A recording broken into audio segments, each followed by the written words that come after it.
How are you, ma'am? How are you, Very dear? nice to meet you. What's your name? Dorothy Parker. Dorothy Parker. What a pleasure to meet you. My goodness, are you warm enough out here? I am. Oh, good. She's been here since 9:15. Oh, my goodness. Thank you. Are you from here? Were you born and raised here?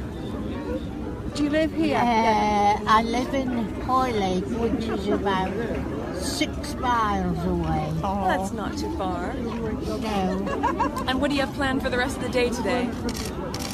just thinking about the honour Oh. of meeting you. Oh. Thank you so much. Oh. That is the kindest thing. Thank you. It's a real honor to meet you as well. Oh, thank you. You're so kind. Thank you so much. Well, Happy New Year. And thank you.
Hello, hello, hello. Welcome to Royal Sussex Live. Hello, one and all. Welcome to Royal Sussex Live. Okay, let me just put that up there because, of course, it is October. It is Breast Cancer Awareness Month. All right, so there we go. Just another reminder. I'm going to try to make sure that I do this every day until the end of the month. Also, let me see. What else do we have here? Oh, now what is this month? I believe it is Hispanic Awareness Month. No, Hispanic Pride Month. Oh my goodness, I forgot. But I think that's what it is in the US.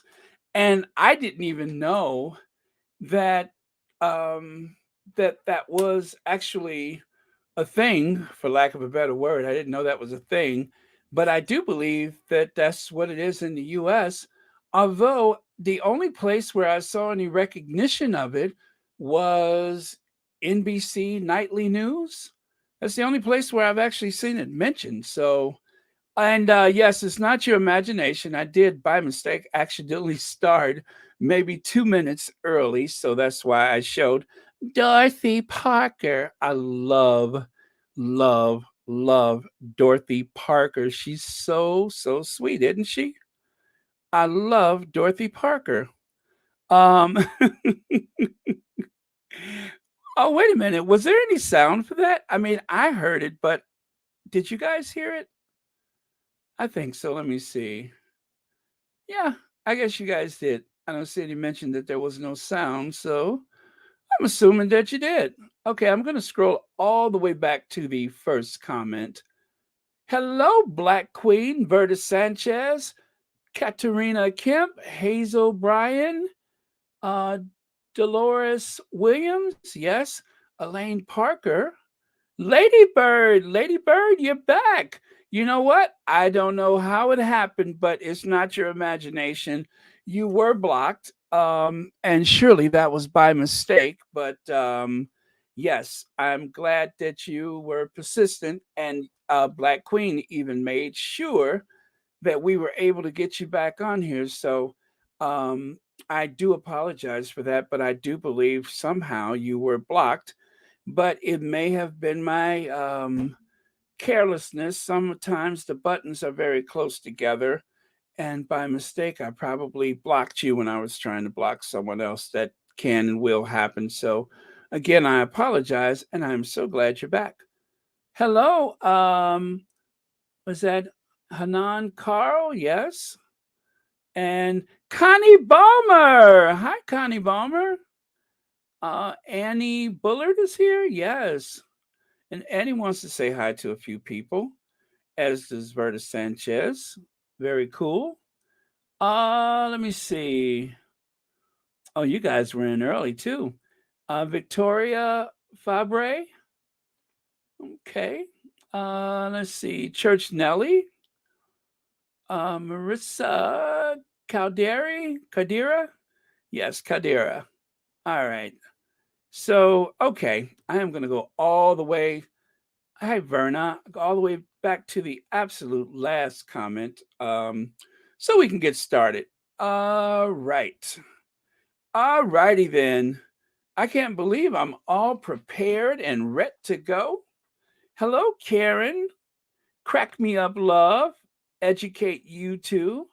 Rochelle Baudreau, Judy Regolt. Who else? Okay. Is that Mad World? Nancy Austin? Okay. Cappy Gabby. Hi, Marcia Rare. All right, right. B. Thomas wants to say hello to a few people. A.N. Dalal. Yes, Dalal. Dalal. Dalal. Okay, got that.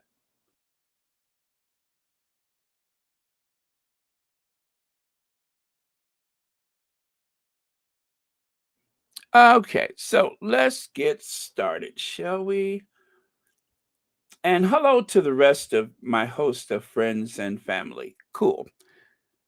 All right, so Archetypes is back. I listened to it today. Now, I'm going to be very honest with you guys. I heard Paris Hilton, and I just kind of, ugh.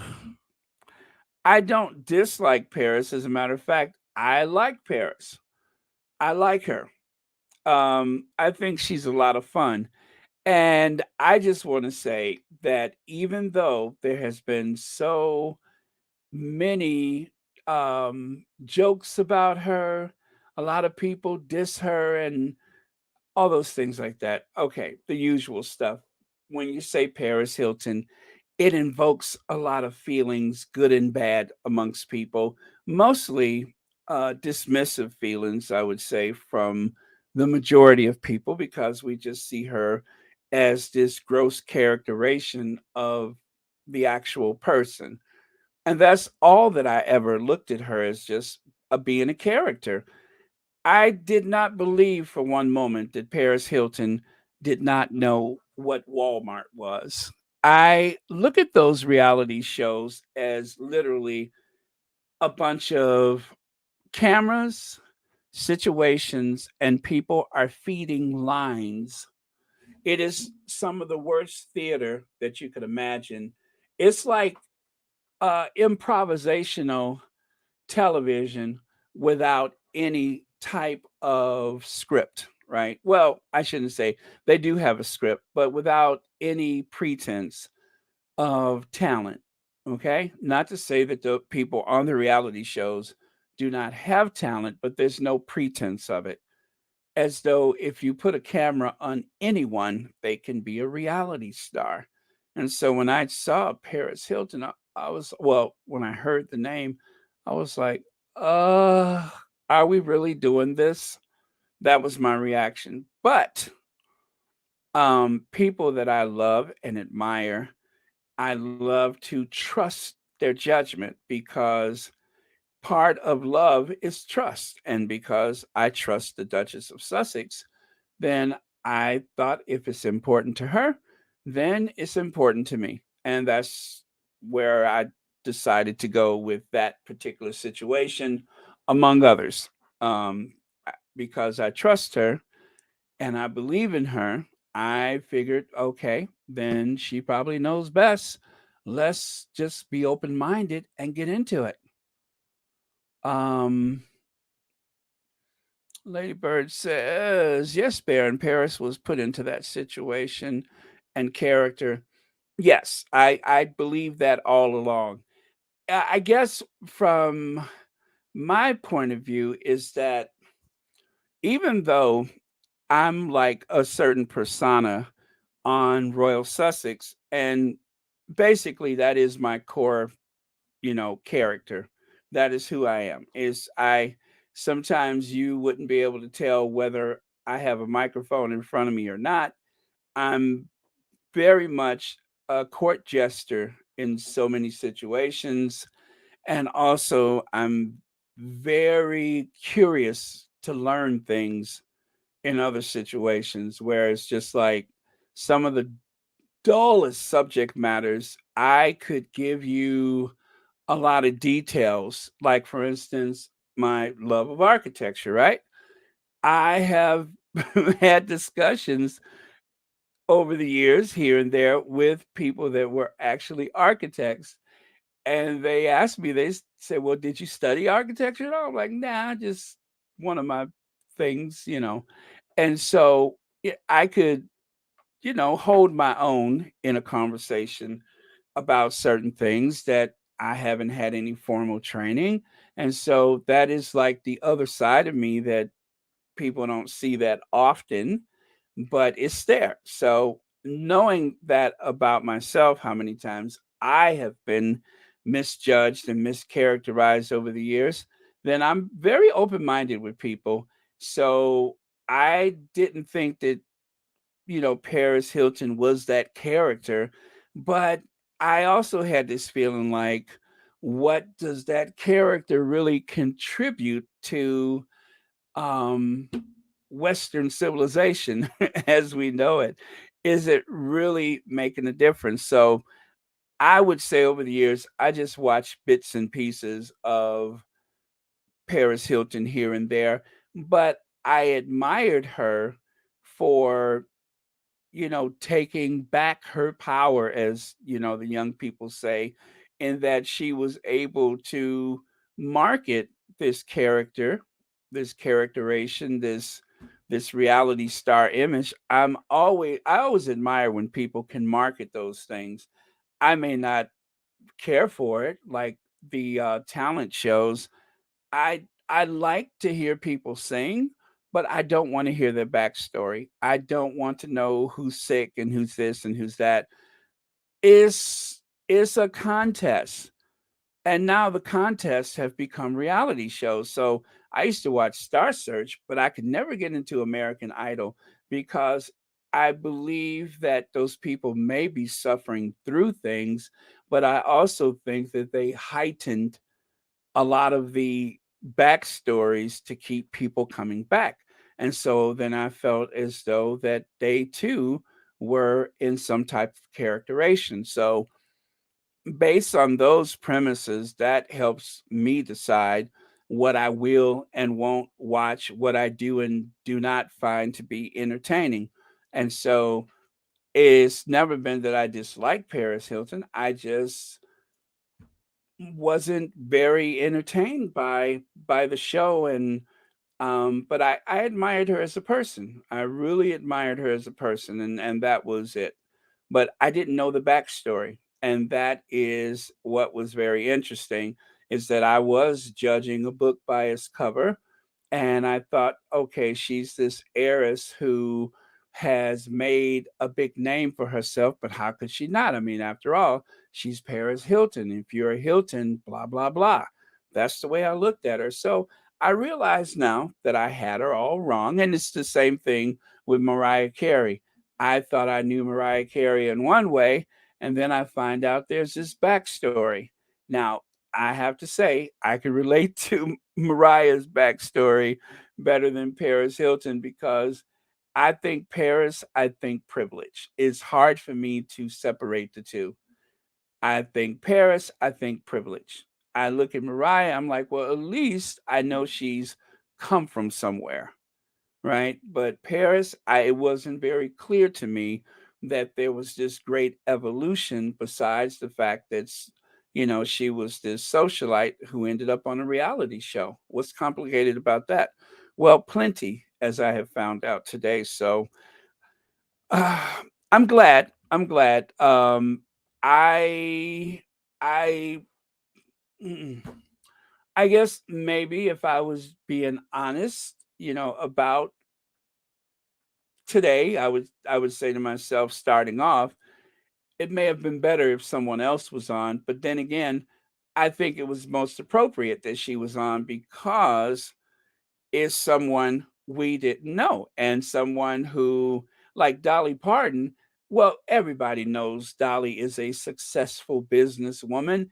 And so I don't think that there's a real story there about how, well, I shouldn't say that. There is a story there, but it wouldn't be as surprising if Dolly was on there and said, well, this is what people thought and this is who I am, because we all know for a very long time that, she's this very sharp, very bright individual. But Paris, that was a surprise. That's why I think it was more appropriate that Paris told that story because I don't think there were too many people that would have caught us off guard like that. Or should I just speak for myself? I don't think there were too many people that would have caught us off guard like that. Verta Sanchez says, and that was not right when you send your child somewhere to help straighten them out. They should not have been abused. Verta Sanchez, you are so right. And I want to say, too, that again, it was probably, not probably, I know it was the right call to have Paris on today or this week, if you will. I know it was the right call because, again, I am so much more informed about something that I wasn't aware of. I wouldn't have even thought about the idea of going to boarding school as this great tragedy. Yeah, maybe in the past, Joan Crawford went to a boarding school, and we all know she was abused by the other people and everything. We all know Prince Philip, Prince Charles, they went to boarding schools, and despite their station in life, they too were abused. But I'm thinking, okay, that's something in the past. This doesn't happen anymore. These are modern times. There's ways of dealing with these things, only to find out that as recent as Paris Hilton, that stuff was still going on and is still going on. And that now she has gone from being the Barbie want to be to an activist for that cause, which again is hard to find so much sympathy because we are still talking about kids of one percenters that are going to these schools. And so you don't think that there's any possibility that they would be abused or mistreated because, after all, their parents are so and so. Well, nothing could be further from the truth, as I discovered from listening to Archetypes today. So, once again, the Archetypes has done a great job of informing about something that is an issue that I didn't even think was a thing. I thought it was just, you see your family on holidays, the chauffeur drops you off and that kind of stuff. And oh boy, did I have that wrong. So it's and for that matter, we don't even have to look further than Prince Harry. Even without the boarding school experience, Imagine what he's gone through with that institution right under the gaze of his father. After his mother was gone, there was little or no protection for him.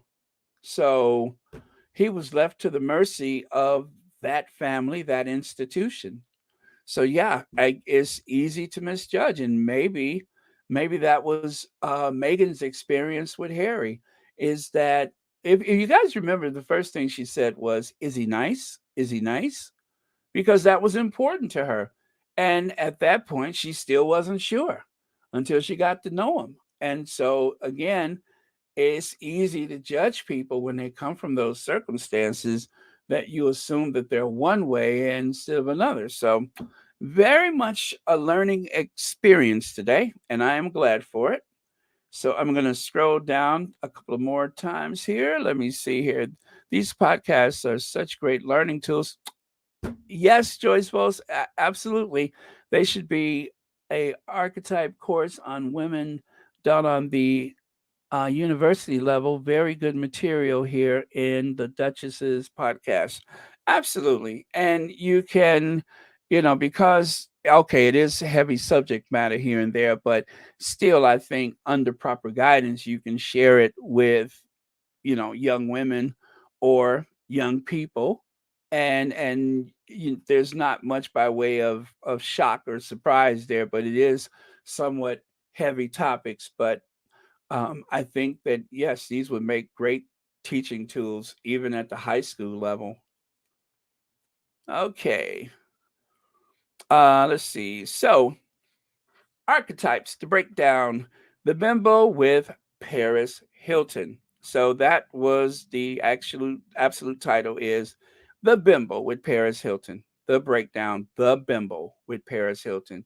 So all right, the bimbo, that word right there, the bimbo, and they did explore where the word comes from, and it does seem to usually tie in with the dumb blonde, if you will, and there are a million dumb blonde jokes out there.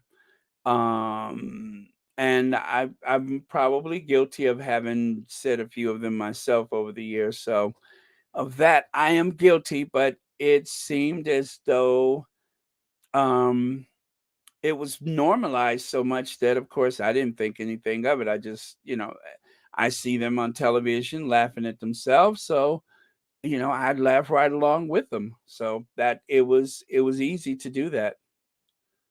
Okay. All right. Georgia Walker says, I really don't care for her. Is a racist, and she was friends with Nicole Richie when she showed her true colors, which ended their friendship. Now, I don't know that backstory, but because you brought it up, I will definitely look into it because I do know that they were friends at one time, and I don't know how that ended. And um, yeah, that would be interesting to find out because now, of course, I want to, do a little more looking into Paris Hilton because, at the same time, while I say it's a good idea that she was on, but I really want to verify some of the stuff that she said because I'm just like listening to this and I'm like, did that really happen? Or is this just, some marketing thing, And so, all right. So the Duchess of Sussex archetypes, they do have someone that is responsible for research for the accuracy of the podcast.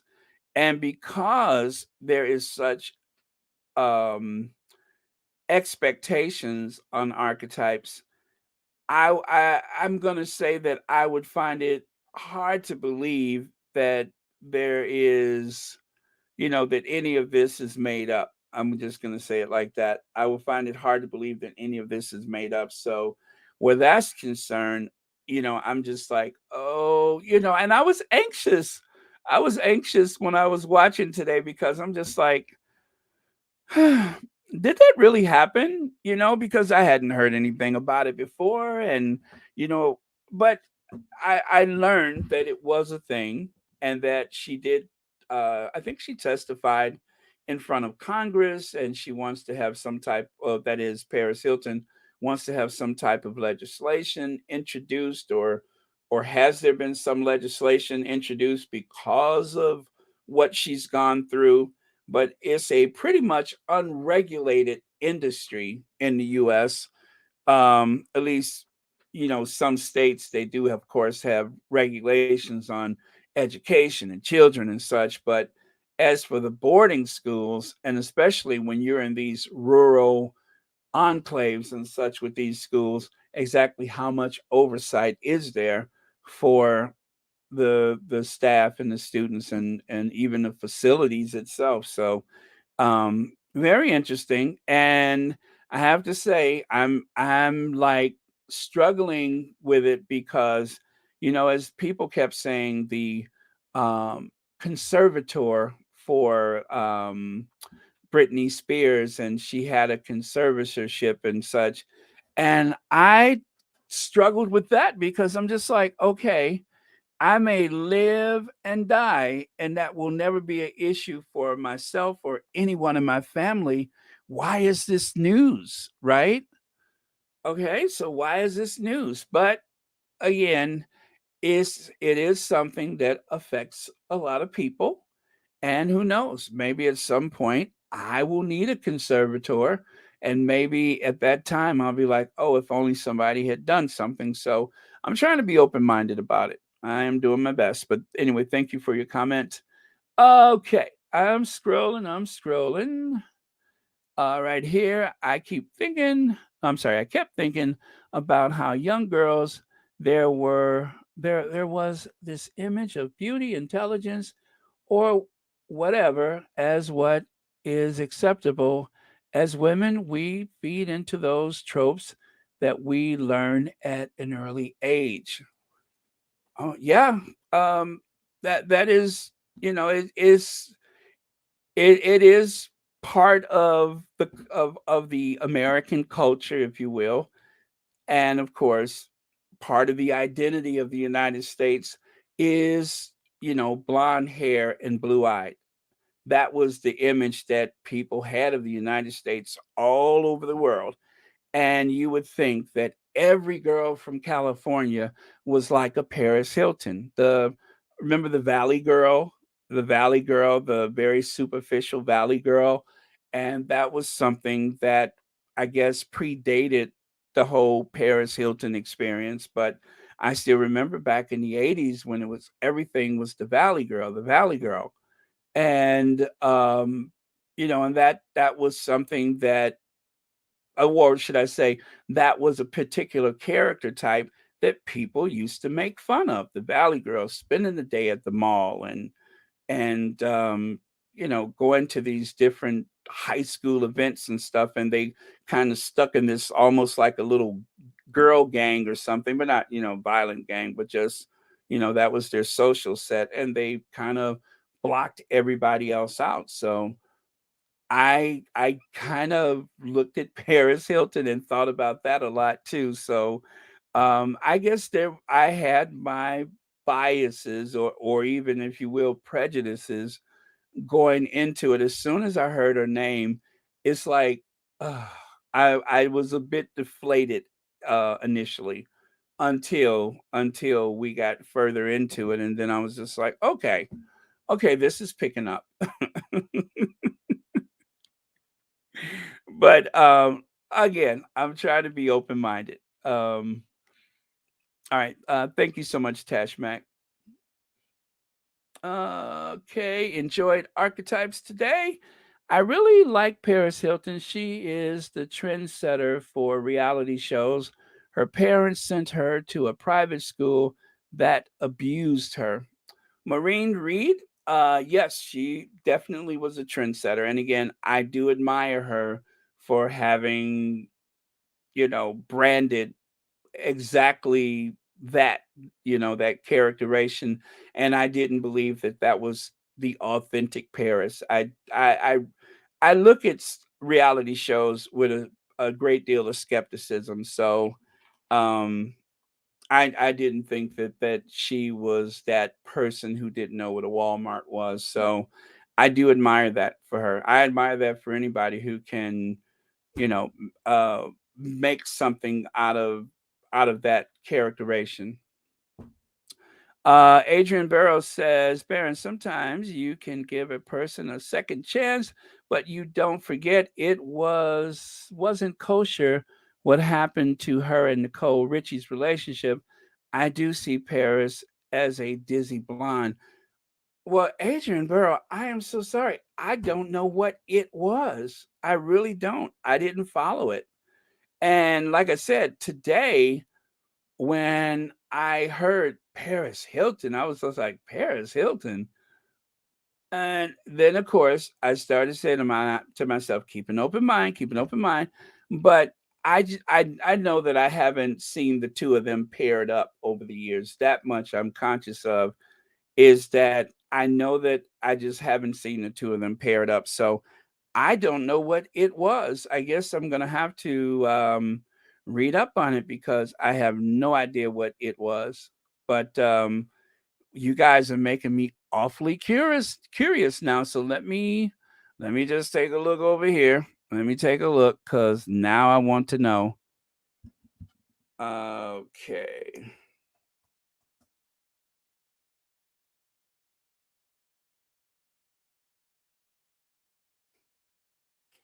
Yep. Now I want to know. But if you guys can give me a word or two, I mean, not a lot because but I want to know. I want to know what happened with the two of them. Oh my goodness, my format on Google search has changed a great deal, and I'm not liking this. Really? Okay. So the show was called The Simple Life, right? All right, all right. So I got this right here. It says the truth about Paris Hilton and Nicole Richie's iconic fuse. Oh God, this is one of those list reports. I hate the list. Their friendship was like no other, and we all bore witness to it thanks to iconic reality show The Simple Life. Okay, this is okay. Took a final bow. Richie had risen through the ranks to be just as well known as her beloved and previously more famous buddy. And then it said Hilton was jealous. The two had a falling out because of some ego related issue. Regardless of what the reason was, the show was unavoidably unavoidable ended appeared to signal the end of their friendship. Okay, it's not saying why though. Hilton had confirmed the two were no longer friends. Okay, so it says here in 2005, Hilton had, wow, that long ago that they were no longer friends? All right. Nicole knows what she did, and that's all I'm ever going to say about it. So she's saying Nicole did something to her. All right. Hmm. Okay. All right. So I'm okay. I can't spend a lot of time with that right now, but if you guys know in a couple of words or less, please let me know because I have no idea what that's about. And I guess it must be something important to you guys because that's like the second and third time it was brought up. But all right, I'm gonna look into it later. Okay, let me see.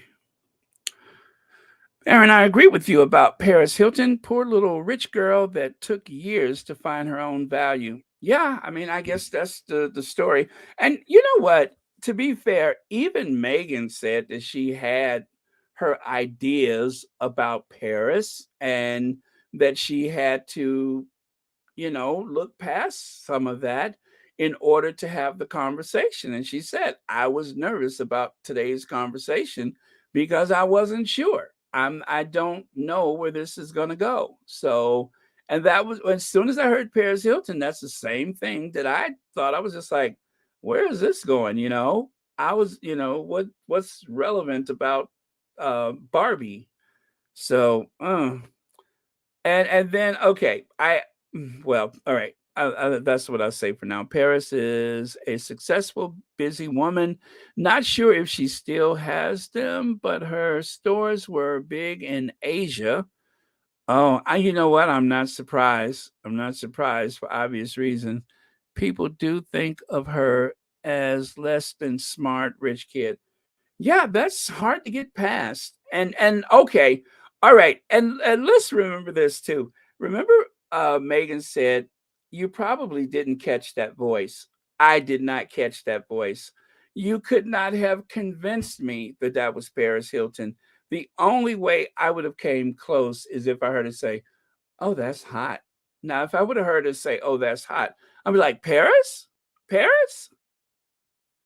Right? That's the only way that I would have picked up on that is if she would have said, "Oh, that's hot."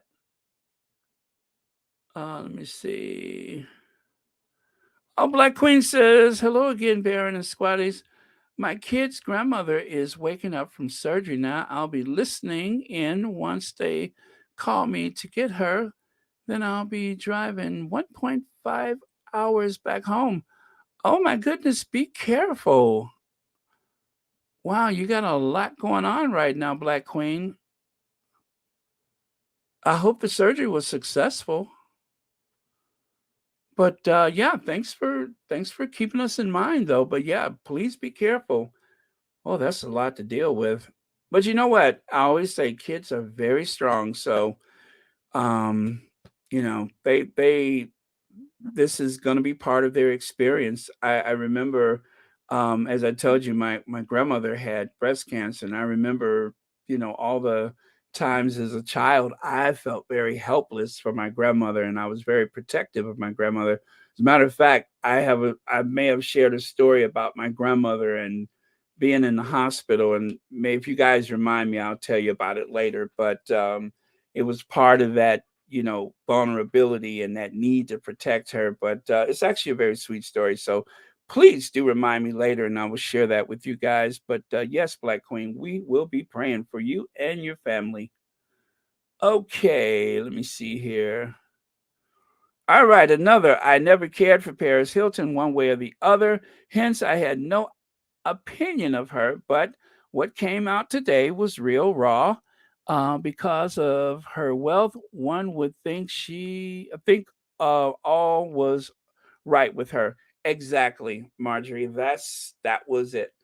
I didn't really care one way or the other. Thank you for saying it for me because I couldn't really say it the way I felt it until just now, but I didn't really care for her one way or the other. Although I admired again her ability to cash in on that. And so now I'm looking at her differently. Hmm. Okay. I'm gonna take a big scroll because I know that I'm just like way far behind. But thank you so much, Marjorie. And thank you so much, Elaine Parker, for the super sticker. And thank you so much for watching Royal Sussex. And also, happy Tuesday to you. Ooh, wow. I didn't think that this was going to be such a, tough thing to talk about, but it is because I guess, and I was thinking maybe I'm the only person that has this type of bias, but I just didn't think so much of her. I didn't think of her. And when I heard her today, I'm just like, Paris Hilton. Joan Garcia says, Baron, so many judge books by covers, unaware of a person's story. Everyone has a story, like Meghan providing eye opening issues via archetypes. Very true, Joan Garcia. And thank you so much for saying that. And Black Queen, let me see. Baron is my kid's grandmother. However, she's like a surrogate grandmother. Okay. Oh, let me see. Oh, godmother. Godmother. Oh, I'm sorry. I'm sorry. Godmother. All right. Thank you. All right. Understood. Thank you so much for straightening that out. Okay. Let me see here. Okay, Paris said the media was vicious and mean to her toward her. Although she did the show for 5 years, she almost got lost in the character. That can happen. That can happen where you kind of forget to turn it on and off. Um, and of course, then okay, okay. If we're going to talk about blondes, I heard a story once about Marilyn Monroe where she was in New York and people did not recognize her because she wasn't in character. And they said that wearing the exact same clothes, she said, watch this. And she started doing the walk and everything. And it was like, Marilyn Monroe, you know? So I guess you can get lost in the character. And like when she was on the David Letterman show, she stayed in character because that's what people wanted. They wanted that character. So yeah, I mean, uh, all right, yeah, okay, I get it. I get it. I'm struggling with this one. I'm struggling. I get it. I get it. I get it. I keep saying to myself, I get it. But uh next. One thing was really stood out was Paris' effect in comparison to Meghan. Meghan was really having to drag a lot out of her to carry the convo. Paris seems sort of emotionally blunted. Well, you know what? Archie's auntie, I like that Archie's auntie. Meghan said at the end that Paris may have said to her or had some reservations, and Megan had to assure her this is not a I got you. It's more I got you or I got it or something to that effect. But this is not a I got you. So yeah, I did notice that that Megan seemed to have to do a little more work to get there. But yeah, that's understandable because if I was Paris Hilton and if truly she felt as though that most people were only there to exploit that characterization of of the Paris Hilton from the past, and she wants to be a different Paris Hilton now or a different person, or demonstrate her true authentic self, then I can understand why you would need to help move the conversation along because she may have been holding back. So, and then again, I haven't really ever heard her interviewed. I've heard Paris Hilton interview that Paris, but I've never heard this Paris. And maybe this Paris is more reserved than the one that was on that show. So maybe this is like one of the few times that she's actually been interviewed where she comes out of character and she's being her authentic, hurt, vulnerable self rather than the super posh, above it all Paris. See, there, you guys, we are getting somewhere. We are so getting somewhere with this. I wasn't sure where it was going to go, but now I am more at ease in this discussion because I don't feel like I'm struggling to find the relevancy of it as I was listening to it. Now, as I listened to it, it made sense. Afterwards, I was starting to struggle with the purpose of it again, but talking to you guys, now I'm getting back to where I was inside of the archetype instead of, having just watched it or whatever. So, um, I'm still working on it. It's still a work in progress.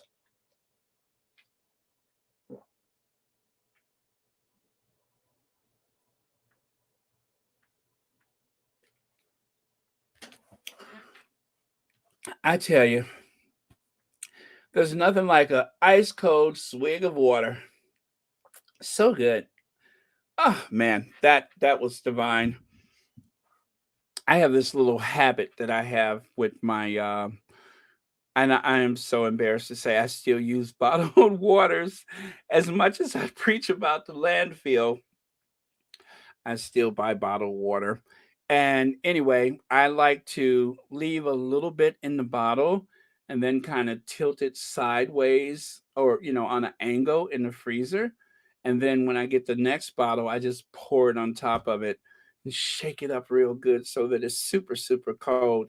And they say it's not good to drink stuff that cold, but if that's the hill that I'm going to die on is ice cold water, then so be it.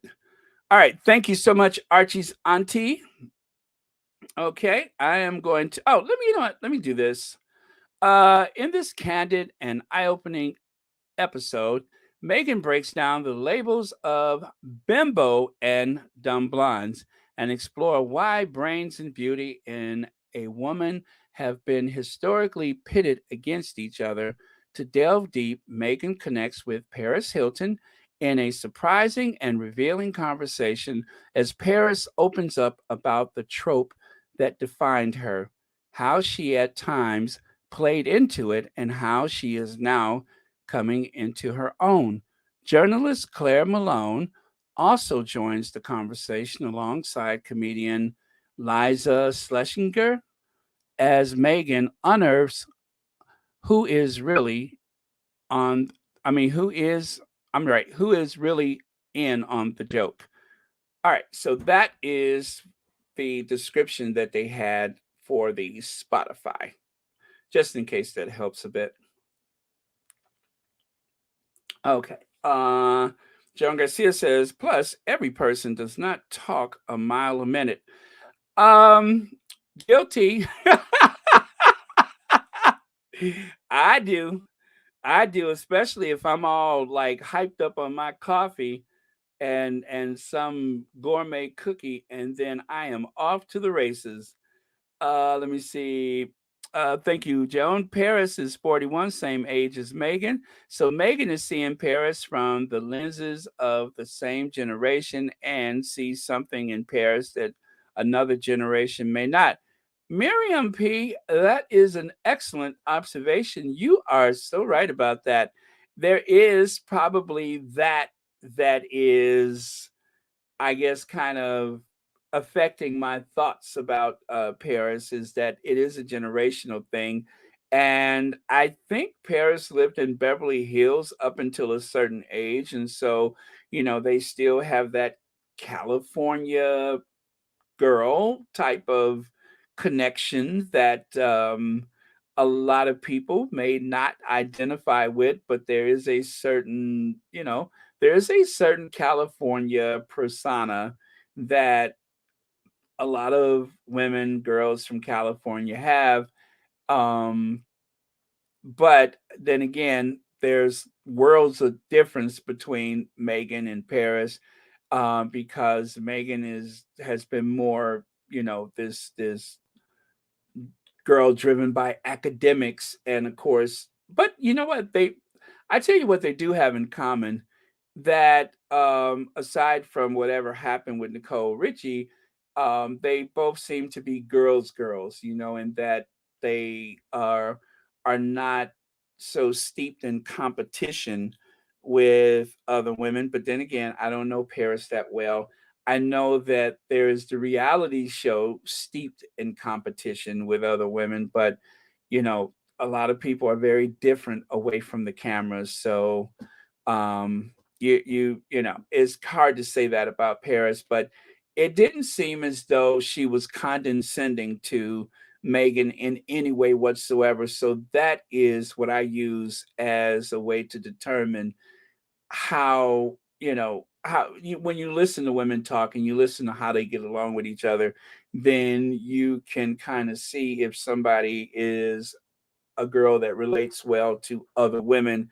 And then again, if it's someone who may be intimidated or shy or try to overcompensate or something like that. So they seem to have a good conversation with each other, but um, I'm still wondering if Megan ever got past her preconceived notions as well, because I don't know. It seems like they genuinely never spoke to each other before. That's what I'm getting from the conversation. It seems like they never spoke to. As a matter of fact, they never mentioned that they spoke to each other before, as I recall. I don't think they ever mentioned that. Uh, yeah, Rohini, maybe that's it. Maybe that's it. Maybe that's it. Maybe that's why I'm struggling. But I think aside from that, I'm still looking at Paris through that filter of what I saw on television and such. I think that's it. It's just that I'm struggling with what I saw on television. I feel and it's not that I have judgments against her character as much as I guess I'm Hilton, she's a Hilton, she's an heiress. That's all I can see is heiress. That's it. I keep seeing heiress. Now I know better that she actually had that struggle with her youth because of the boarding school, but yeah, I keep seeing that is trying to look past this supermodel appearing girl. I'm trying to see past that.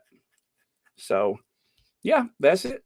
I think that is like a typecasting. In my mind, I typecast her. But thank you for your comment. Remember, Paris stated how she really did not know Princess Marco, but she had been listening to her podcast and she wanted to talk to her. This was the first time they had talked. Yeah, I guess it is. I guess it is. And so, yeah, so she has been listening. Okay, that part I don't recall. I don't know. I must have blanked out on that one.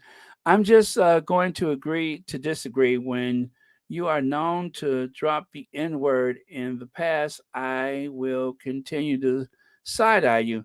Mad World, is that what happened? Okay, I did not hear about that. I knew absolutely nothing about that. Or am I subconsciously hearing it in my no, but seriously, I don't know anything about that. I did not pay attention to Paris Hilton for a long time. I did not. And so my only thoughts and images of her is, oh, that's hot. That's it.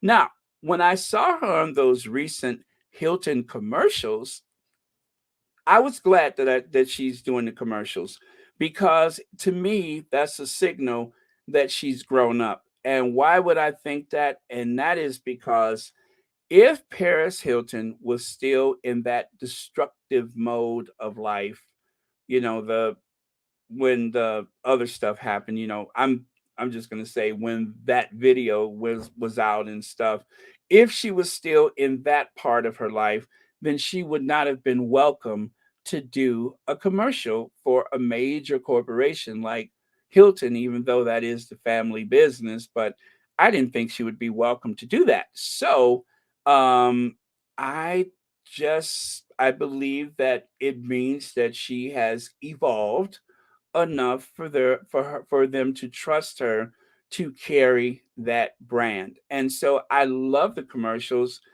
She's wearing pink, she's still in character, but it seemed like she was more grown up as a person in those commercials than I recall from back in the day. So that is something I did notice about her evolution. Okay, glad I thought about that because I didn't want to just leave it at, I just see her as this one-dimensional person because I really don't. I don't make that judgment about her. I figured it was like a reality show. They're feeding her lines and she's saying the lines and surely she knows what a Walmart is, but that's just, you know. Okay. Let me see. Oh, there it is. You know what? With that black background, let me change that because then it's like the comment is lost. There you go. Paris Hilton alleges she was assaulted, abused at Utah boarding school. I didn't understand what was happening. Okay, that's her words. So I found that today in the Rolling Stones, and I'm going to take a look at that in just a second. Joyce Voe says the diversity in the people being interviewed is great. The background of the various people is also great. The Duchess has made such a good mixture, and that's and okay, and that the archetypes are not just for one group. Very good observation, Joyce, and yes, that is very important. So, yeah, I mean, again, I'm glad she did this because it's given me something else besides the usual what I would expect, this person, is somebody that I didn't see this coming, and I'm glad it happened. So it's not somebody whose name is so big that they're only there to drive the ratings or something, but it's a thing. So okay. Uh, oh, and the Rolling Stone. Let me get to that. A Rolling Stone gathers no moss. Okay, so Paris Hilton alleged she was abused, dropping the S word, of course, while attending the Provo Canyon School, the Utah boarding school. She spent a year as a teenager. In a New York Times video op ed, Hilton recounted her experience, marking the first time she's opened up in detail about specific instances of abuse. The very late at night, this would be around 3 or 4 in the morning, they would take myself and other girls. I guess this is all, you know. Okay. Anyway, she says they would take myself and other girls into this room and they would perform medical exams. Hilton claims this wasn't even with a doctor, it was with a couple of different staff members. They would. Okay, I think I'm done with that one, but it is in the Rolling Stones if you want to see it. Okay, Hilton shared her experience for the op-ed titled "You Can Punish a Child Mental Health Problems Away." You can punish a child's mental health problems away. Wow. Alongside a number of other participants who were sent away to similar treatment facilities as teenagers, it was really scary and is something that I really had blocked out for many years, she added, but is coming back all the time now.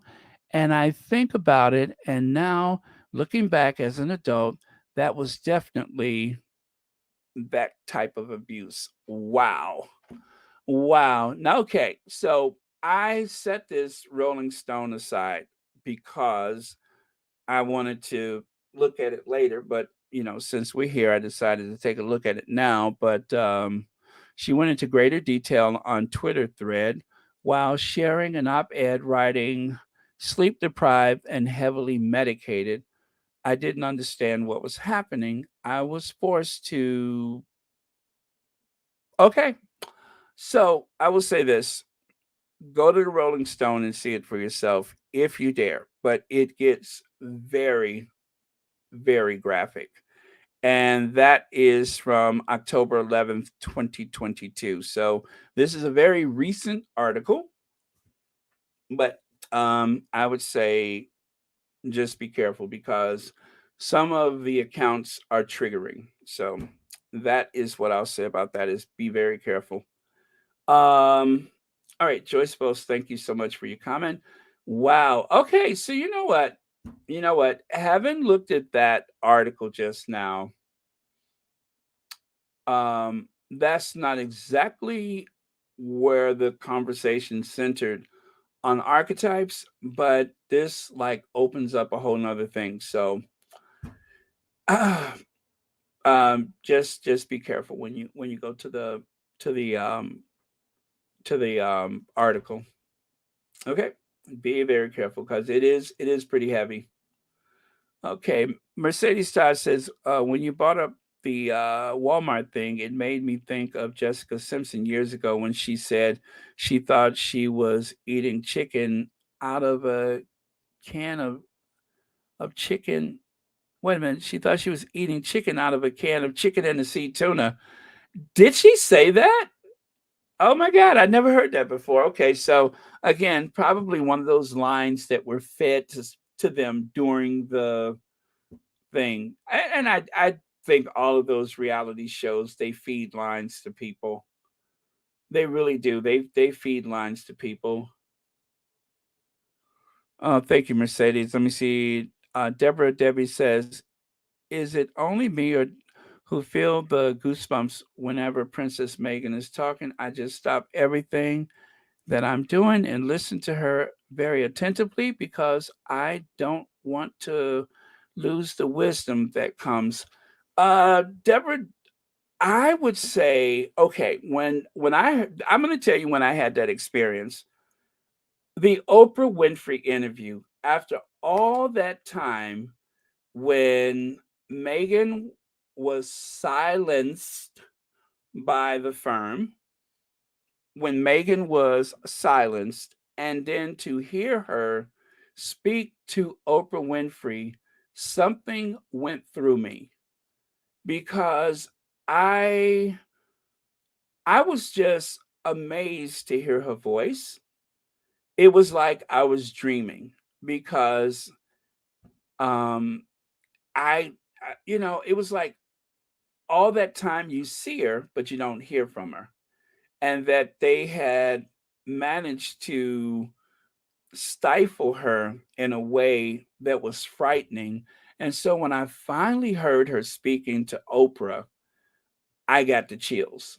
I did. I got the chills. That was a very emotional day, was the Oprah Winfrey interview. I sat there wide-eyed and just nervous, just on edge.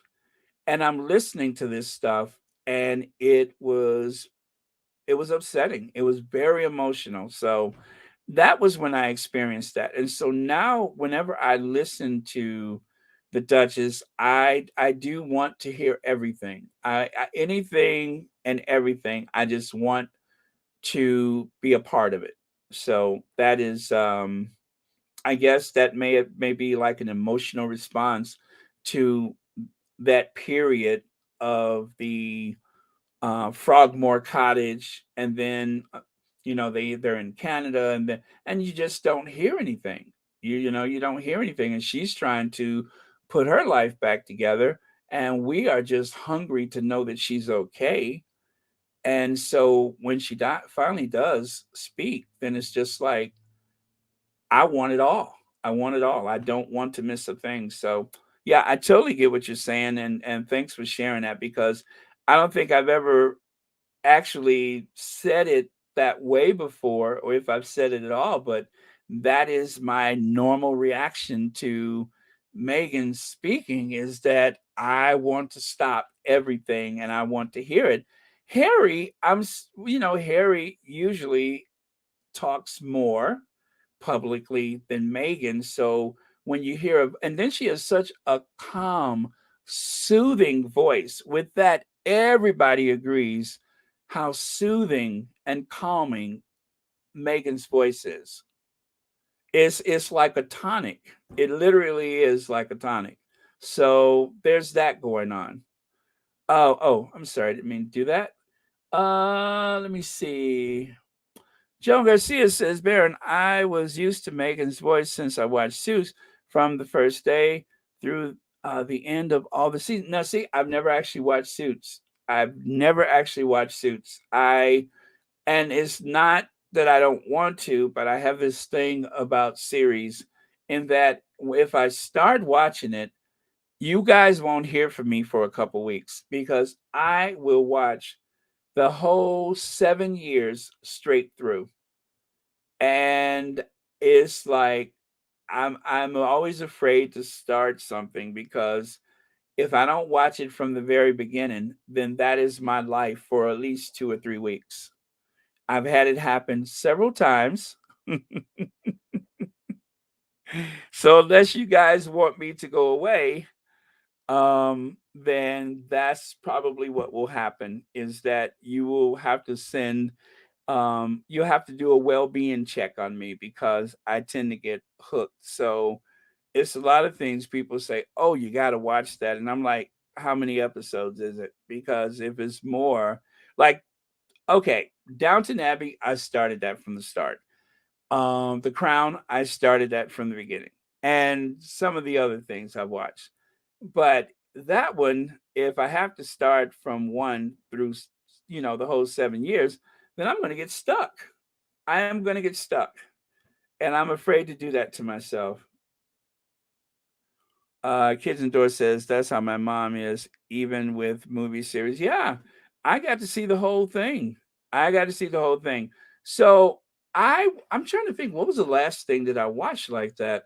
It was probably before Royal Sussex. I think I watched all 9 years of Dynasty. I think that was it. And I was working another job at the time, but every waking hour when I had time, I would watch. I couldn't do anything but watch because I wanted to get through it because it was stuff I hadn't seen in years. I did that with oh gosh, what was it? The Rockford Files. And along with that, you guys know what a softie I am. I get very emotional. Along with that, it's the emotion of, oh my God, I remember that character. Oh, I remember this one. Oh, she's gonna this and he's gonna that. I get so into it that it's like I've seen it for the first time. And because I love the Rockford Files and I loved all the characters on there, it's like when I saw it, I even remember when oh gosh, what's her name was on there? Isaac Hayes was her boyfriend. Um, oh, the way to San Jose. What is her name? I can't even think of her name right now. But the singer, walk on by, walk on. She was on the show, and I remember that, and I got all like nostalgic and emotional because I saw her on there. So yeah, I can't do that to myself right now. I don't know. Someday in the future, I will try to pace myself. Um, but yeah, that's what I'll do. Oh, Dionne Warwick, thank you so much. I don't know why I went blank on her. Thank you, thank you, thank you. Also, oh, Lady Bird, thanks. All right. But yeah, that's how I am. So, am I OCD? I don't know. I don't know. I mean, I think we're all a little bit of everything, but certain things I can get really really into. I say that as you realize I haven't missed a day of Royal Sussex since July the 15th, 2021. So maybe I am a bit OCD. I wish I would OCD this house. If I could just OCD this house, my allergies wouldn't set me off so much. Okay, let's move on, you guys, because I do have other topics to talk about, but let's get through this very fast. Paris Hilton gives emotional testimony against Utah boarding school alleging terrible abuse. The entrepreneur previously made her allegations against the Provo Canyon School in the YouTube Originals documentary, This is Paris. And then over here, Kathy Hilton says, watching daughter Paris emotional documentary put me in a depression. Kathy Hilton had seen daughter Paris 2020 YouTube original documentary, This is Paris, until recently. She hadn't seen it, rather. Okay. And then this one. Kathy Hilton says, oh, all right, I put that twice. Paris Hilton says, Mom Kathy changes the subject when she brings up alleged boarding school abuse. Now, for some reason, when I read that one made me very emotional because as a child, when you're trying to have certain conversations with your parents and they change the subject, that can be very, very damaging. And I've been through that myself, and sometimes things can overwhelm your parents. And, you think of a parent as your first superhero, and to have that happen can be very painful. So for some reason, reading that one kind of hit me in the worst way when I read that, because I was like, yeah, that does happen. And then Kathy Hilton recalls sleepless nights worrying about Paris partying as a teen. I was scared. So, okay, that was another story that was out there. And I would imagine that a parent would worry so much for a child that okay, her mother may not be exactly a rocket scientist or something, and she sent her away to help her, not realizing that that was going to cause more harm. So I think any parent is capable of making a similar mistake. Paris Hilton gives emotional testimony against Utah boarding school, alleging terrible abuse. Paris Hilton is a proud reform bill passes after her emotional testimony of Utah school abuse. Paris Hilton shares photo of when she returned from allegedly abusive boarding school as teen. And then there it says Paris Hilton talks alleged abuse, that tape, and trust issues, um, five revelations from her documentary. So I kind of want to see the documentary now. I do kind of want to see her documentary because, again, I am going to keep an open mind about this situation, and I want to know her story, because if it was important enough for our Duchess, then I'm going to at least take a deeper look and see what's up with it. So, Deborah Debbie says, Baron, I read somewhere that William and Kate had a radio chat. Yeah, we're going to talk about that very soon. And comparing it to Archetypes, and the one who wrote the article was like, we don't like Meghan, but she speaks better than Kate. Yeah, Debbie, we are going to get into that. Let me get past this. And okay. Yes, in the documentary, Kathy claimed not to be aware of how bad things were for Paris at school. The interviewer was telling Kathy things she did not know. Oh, Rohini, now see, that makes me want to watch it, but I don't know. I don't know, because right now I am like, you know, with everything that's going on, I'm doing the best that I can to protect my own mental health. And so that's why I'm always cautioning you guys, if there is a topic that is so heavy or something like that, don't be afraid to walk away from it, because you have to protect your mental health. And some things can be triggering, or it can, offset the mood or whatever. So I'm trying to be more protective of myself when it comes to those things, because whereas before I just didn't think about it, but it's like a toxin, and how many times are you going to let a toxin leach into your body before you say, okay, maybe I won't do that anymore. So but thank you. I still may check it out, because I am super super curious about it now. Thank you, Rohini. Let me see. Phyllis Johnson says, Baron, I am the same way. I got to see from beginning. Just like your podcast is a fix for me. I got to hear your voice, and then my day is complete. Thank you, Phyllis Johnson. I appreciate that. And I'm so flattered to be a part of anybody's day. That is very satisfying for me to hear that. I greatly appreciate that. Let me see. Berta Sanchez says it's like her mom just sent her there because she was tired of dealing with her drama and did not even check on the child. There is no way in hell that I would not have been checking up on my child. Yeah, and that's a cultural thing. That is a cultural thing where you send a child away.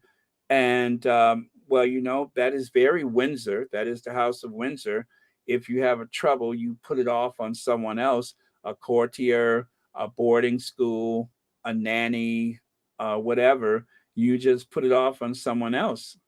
And that scene in the Crown that I referenced with the Queen and Margaret, I do believe that a lot of things with Margaret, the Queen, probably deferred to a man in a gray suit rather than actually having the conversation herself.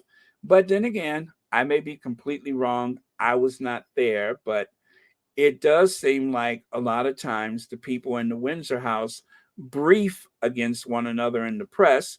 And it also seems as though they write memos and communicate through their staff as though they are, corporate titans rather than the family. So I could see that happening. So okay, so let me move on. Meghan Markle set the bar high. I mean, sets bar high with podcasts. Kate's radio stint is no real comparison. Interesting that this was in the Express. There, they say of Kate and William's radio stint, it felt kind of thin to me. If I'm being totally honest, I just thought there were very few actionable tips. Wow. There was a lot of talk about mental health toolbox, and the words mental health kept being used, but I always want actionable steps. There was just a lot of flash. It was definitely produced and put together, but it comes back to wanting those next steps. It was a lot of style, but not a lot of substance. The host claimed, how did how did it compare to Meghan Markle's podcast?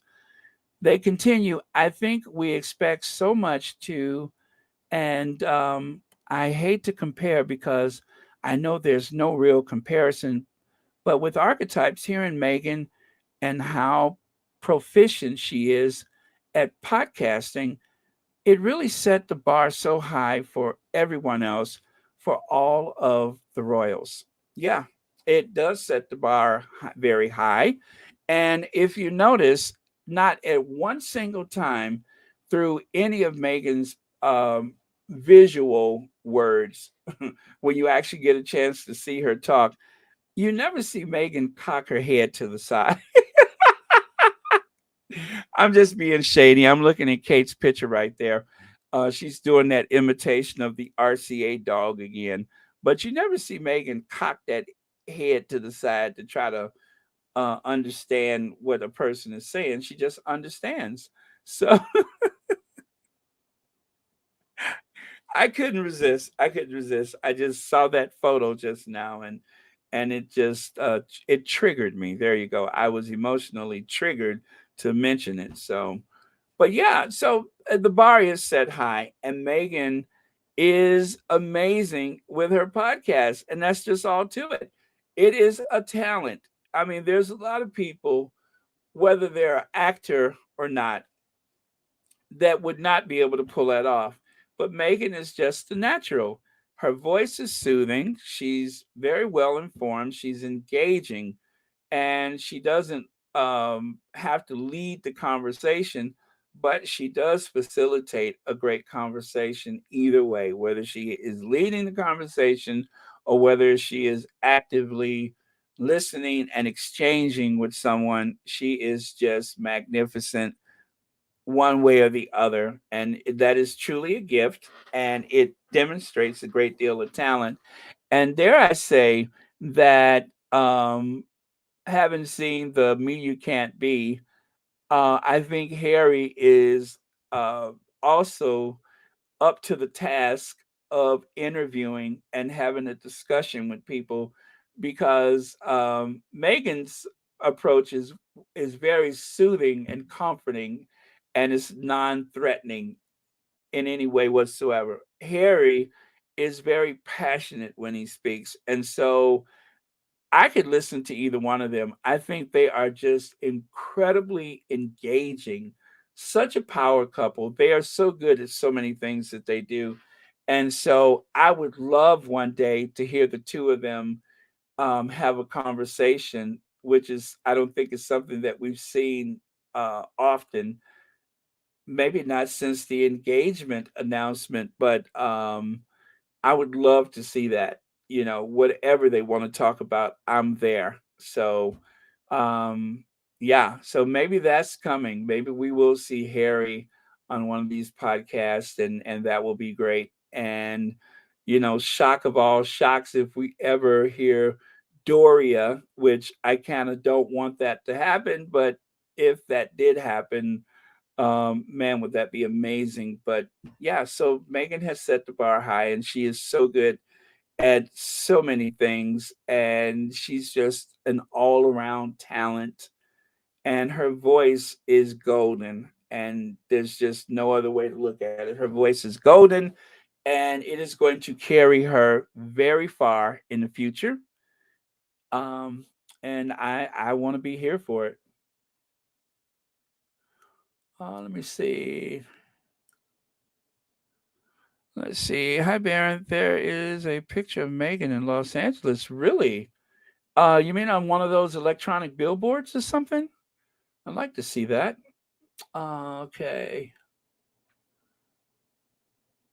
Okay. All right. So let me move on then.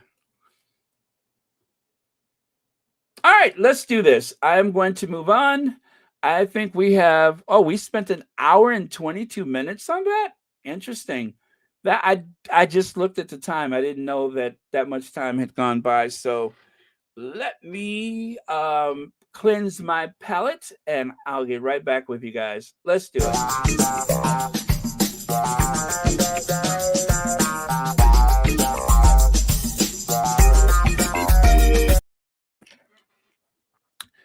Okay, let me take a look at a couple of comments before we get into this. Can't compare mumbles to Megan. Okay, you went there. You went there. Huh. Hmm. King Charles III's Heart of the Thirds. I must have been thinking King Charles the Turds or Turds. Okay, King Charles III. Heartbeat away from death. Reports claim doctors told Prince William to be prepared. Do you think that anybody has to tell Prince William to be prepared? Isn't that redundant? Tell Prince William to be prepared. I think Prince William has been, can I say conspiring? Preparing. Okay, preparing. I think Prince William has been preparing for quite some time.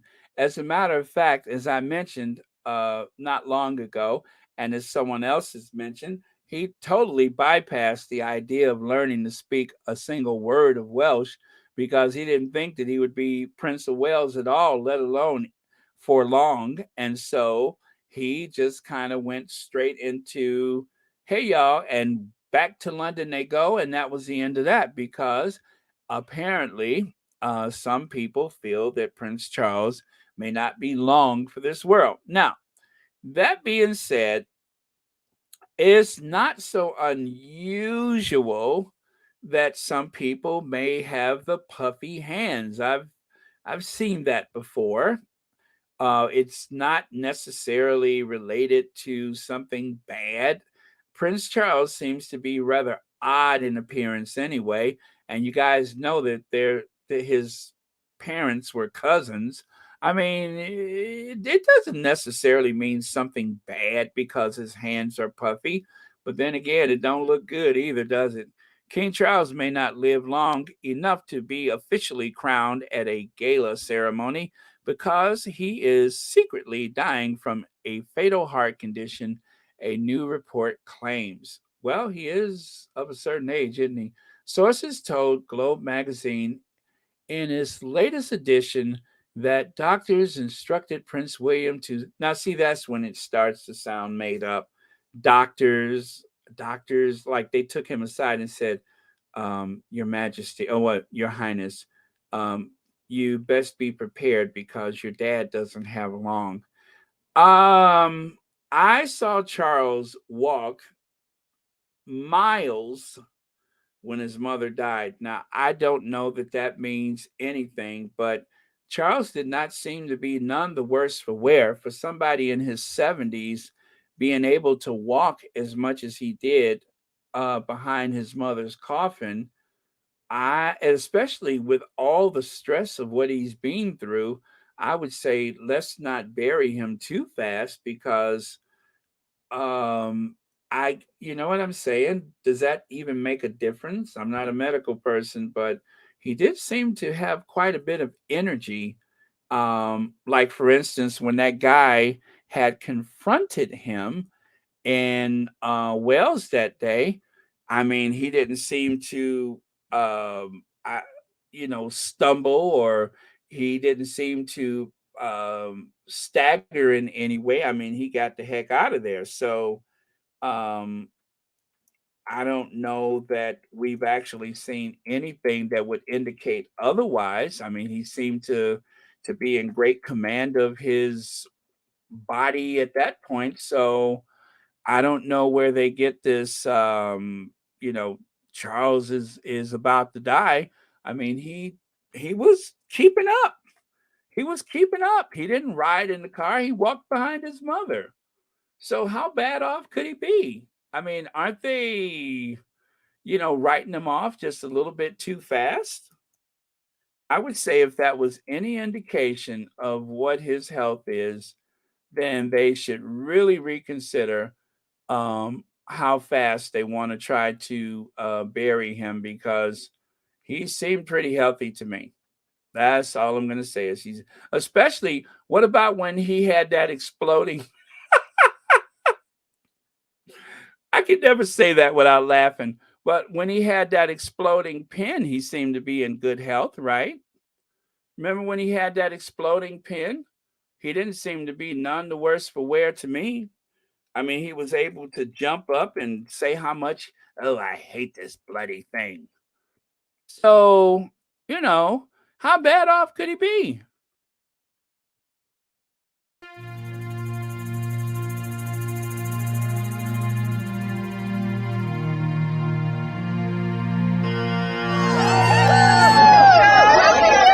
Charles, while we struggle to heat our homes, we have to pay for your parade. The taxpayer pays 100 million for you, and what for? Need them running. What about when he dodged that black man that tried to shake hands with him? He didn't seem to be out of shape then. I just think that that is a bit of a stretch. Let me see here.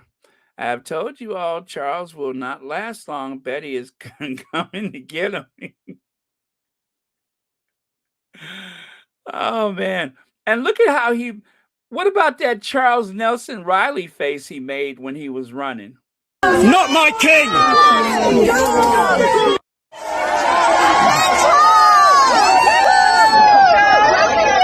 Charles, while we struggle to heat our homes, we have to pay for your parade. The taxpayer pays 100 million for you, and what for?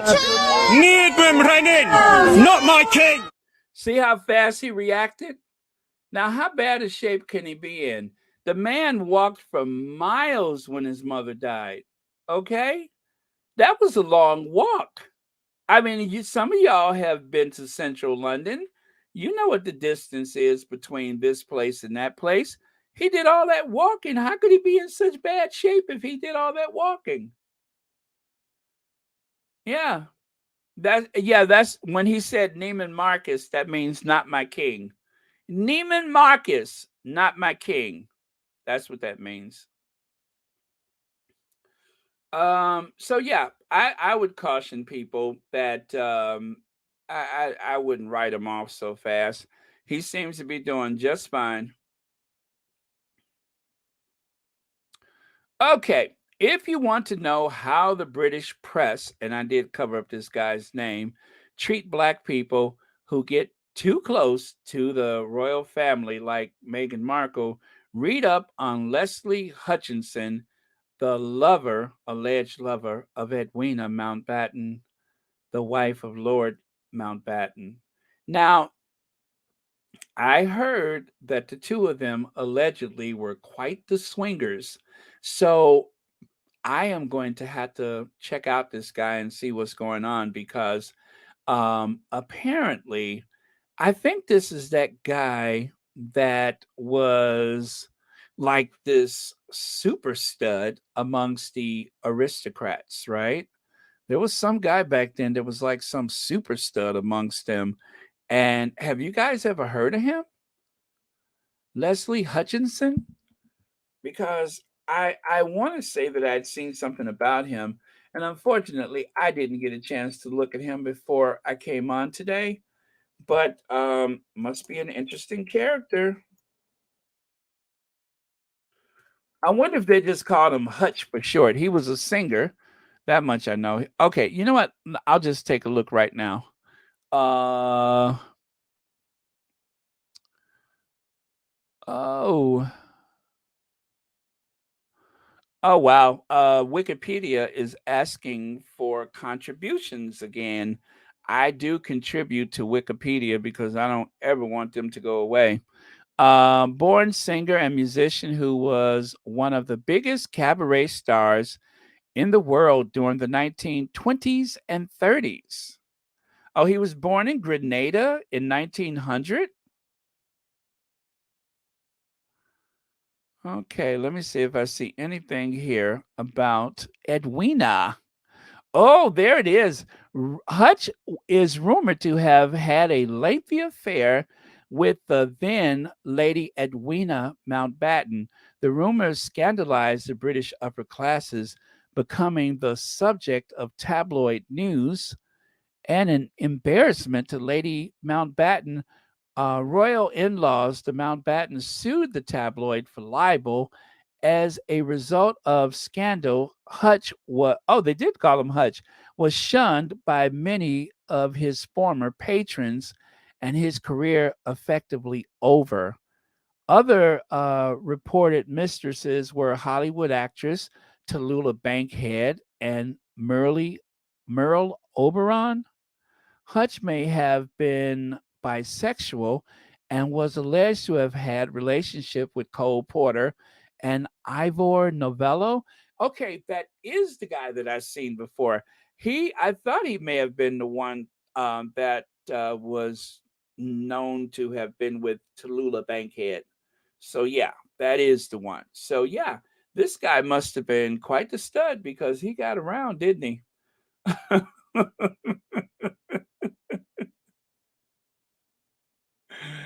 Oh yeah. Yeah. That okay, Mercedes Todd.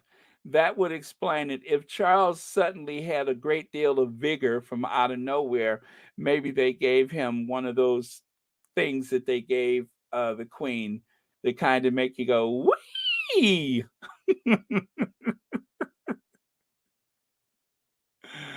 Oh man. Let me see. Now you leave Governor DeSantis alone. We ain't talking about the governor of Florida no more with them thigh high boots he had on. But oh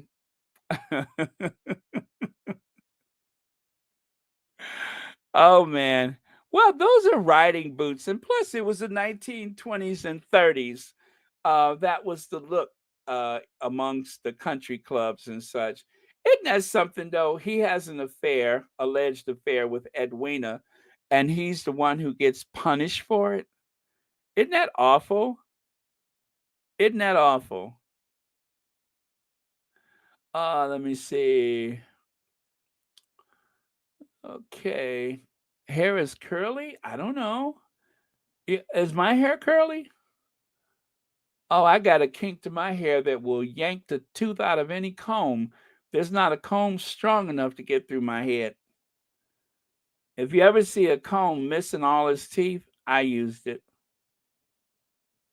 Oh yeah, he was a good looking guy. He's a good looking guy. So anyway, you guys got some homework. Take a look into Hutch and his alleged affairs. I wonder if Hutch was the inspiration for that.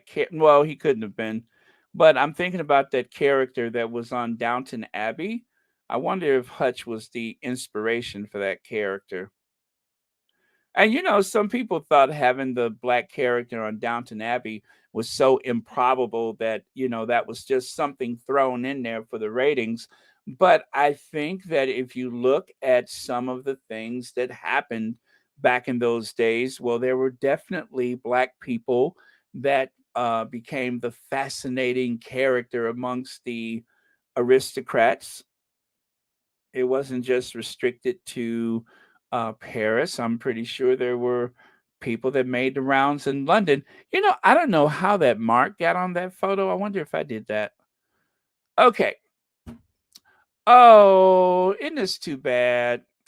Earl Spencer, John Majors, and William Shawcross have all denounced the crown, or should I say, they have all contributed to the advertisement of the next season of The Crown.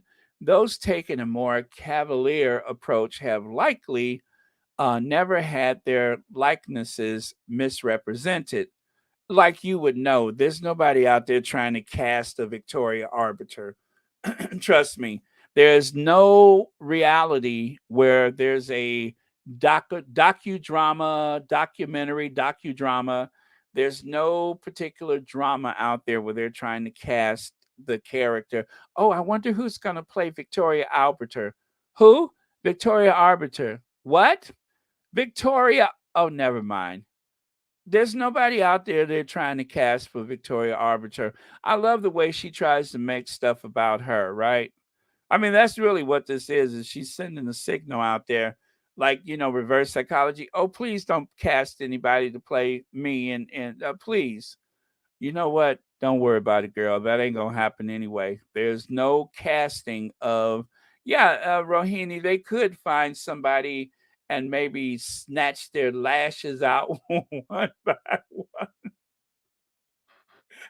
But I doubt, I really doubt that they're going to cast a Victoria Arbiter. So she has nothing to worry about. But this need to, I guess, overstate one's importance was too tempting. And so she decided to chime in, as it were. Let me see. Those who have know the extent of damage and distress caused by people pushing false narratives. Don't you know it? Shouldn't you know? Don't you know anything about pushing a false narrative? Isn't that why you lost your lashes? Isn't that how you lost your lashes? Was because somebody accused you of pushing a false narrative? And she blocked me on Twitter, and I never even tried to contact her. But she just, I don't know, she must have saw something come up and she just blocked me. I promise you, there are no exchanges between myself and Victoria Arbiter. And there is no one who is going to cast any character in the future to play a non important, non entity, non consequential Victoria Arbiter. I must have some big lips if I can talk and put Carmax on at the same time. I just thought about that. I'm like, I'm putting on Carmax and I'm talking at the same time. Oh, well. Yep, I got some soup coolers. Oh, man. What do you know, you guys? That was it. I'm done. That was my last slide, was Victoria Arbiter. I thought I had something else, but I guess I didn't. Interesting. Yep. Wait, am I? Yeah, I'm done. Was that the last one? Yeah, that came up fast. Yes, you guys, I am so done. Oh, and also, let me see if she's on, because I know. Oh wait, this might just be perfectly timed, because I think Duchess of Success is on. Let me see. Let me check. Huh.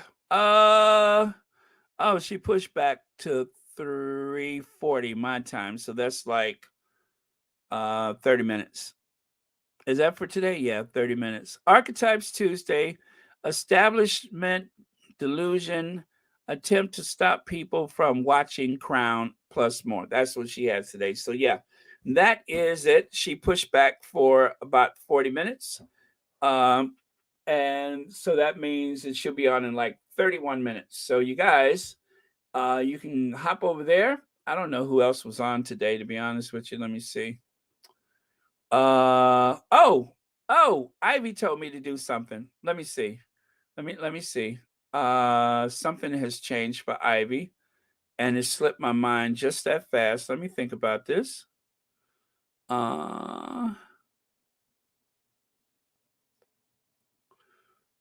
Okay.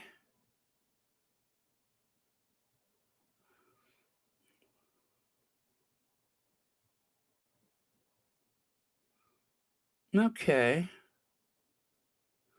Okay. I think I'll take care of that later. I want to make sure I understand exactly. All right.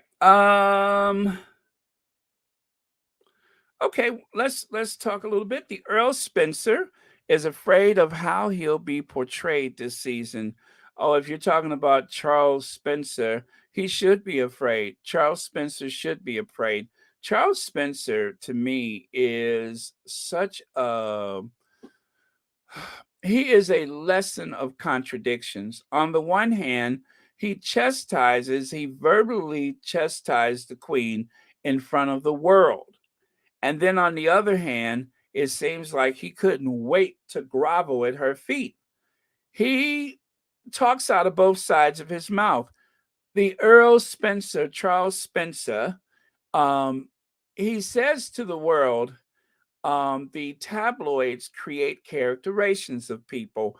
And I remember on one of the documentaries that he said that they created this gross characterization of himself.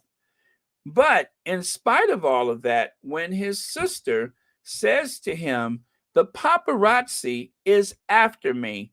I need some place where I can be at peace, or however Diana put it. I'm just, using my own words to say what he said.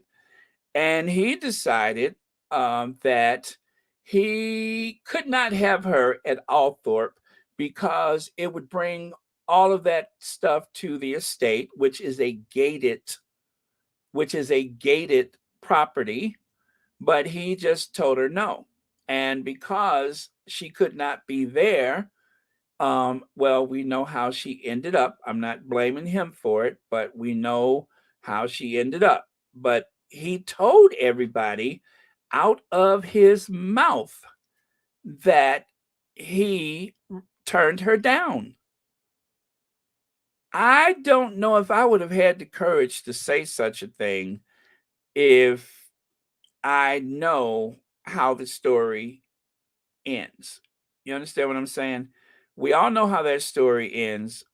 I don't know if I would have the courage to say such a thing, but he did, because I don't think he really thinks before he talks. He just talks. And that was part of the conversation, is that he told her no. The other thing that he said out loud that is alarming to me was, oh, you can draw a direct line from the day I introduced Martin Bashir to my sister and the day she died. You know we can hear you, right, Earl Spencer? You know we can hear you, right? We can hear what you're saying.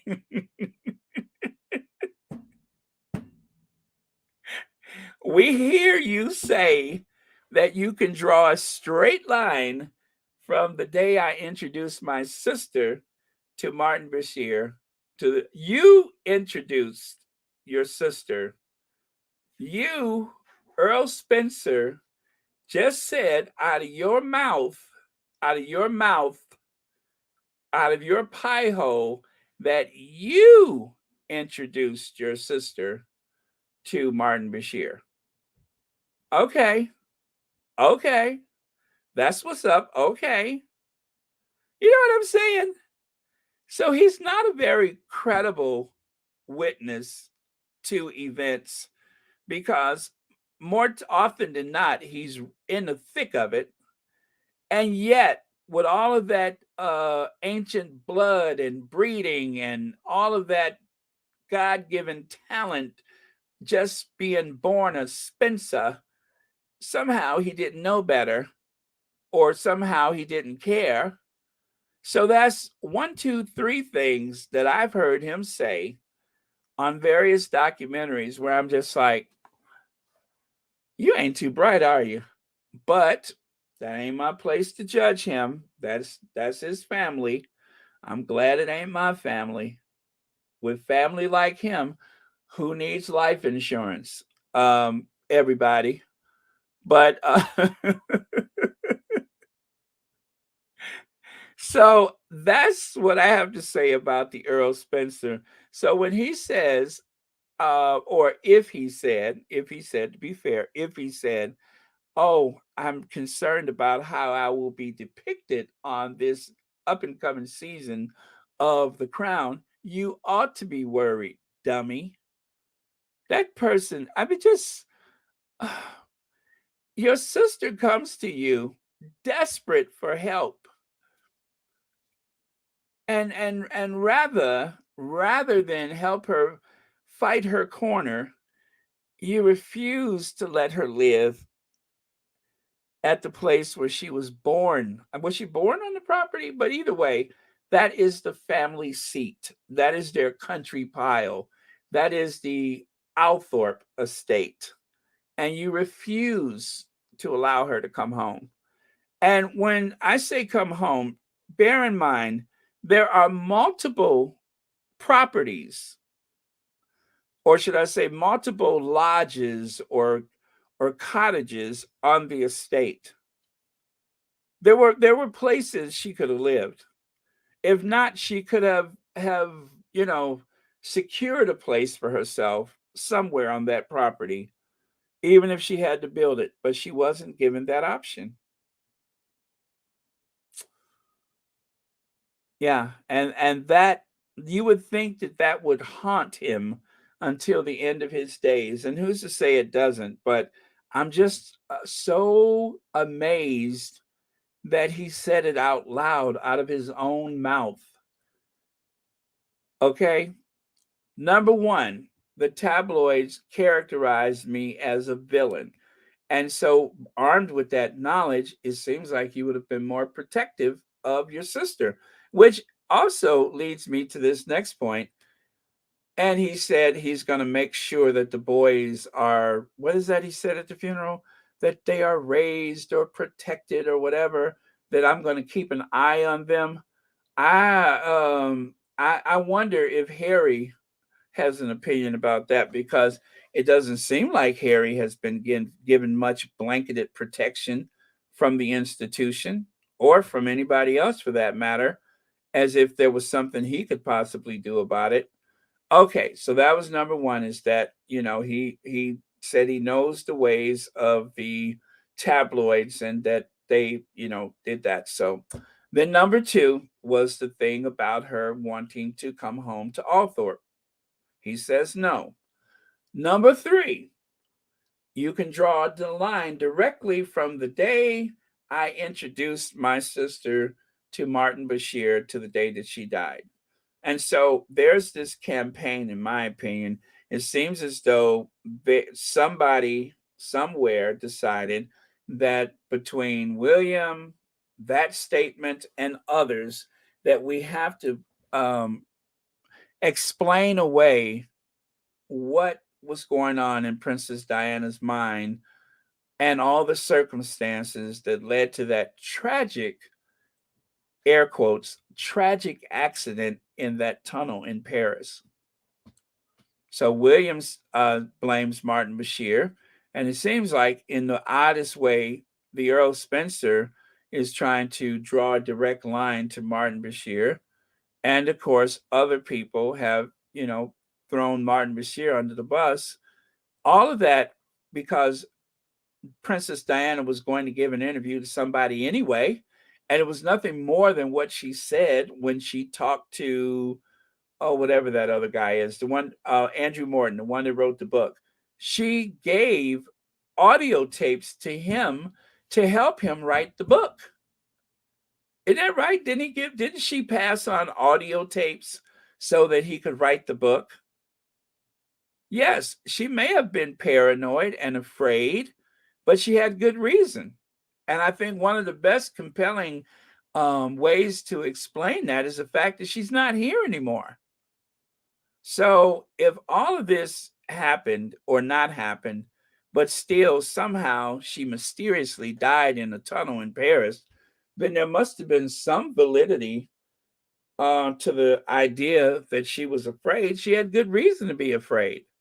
Look at the powerful people that she was fighting against, fighting for her to get to have her voice, fighting for her sanity, fighting for her children.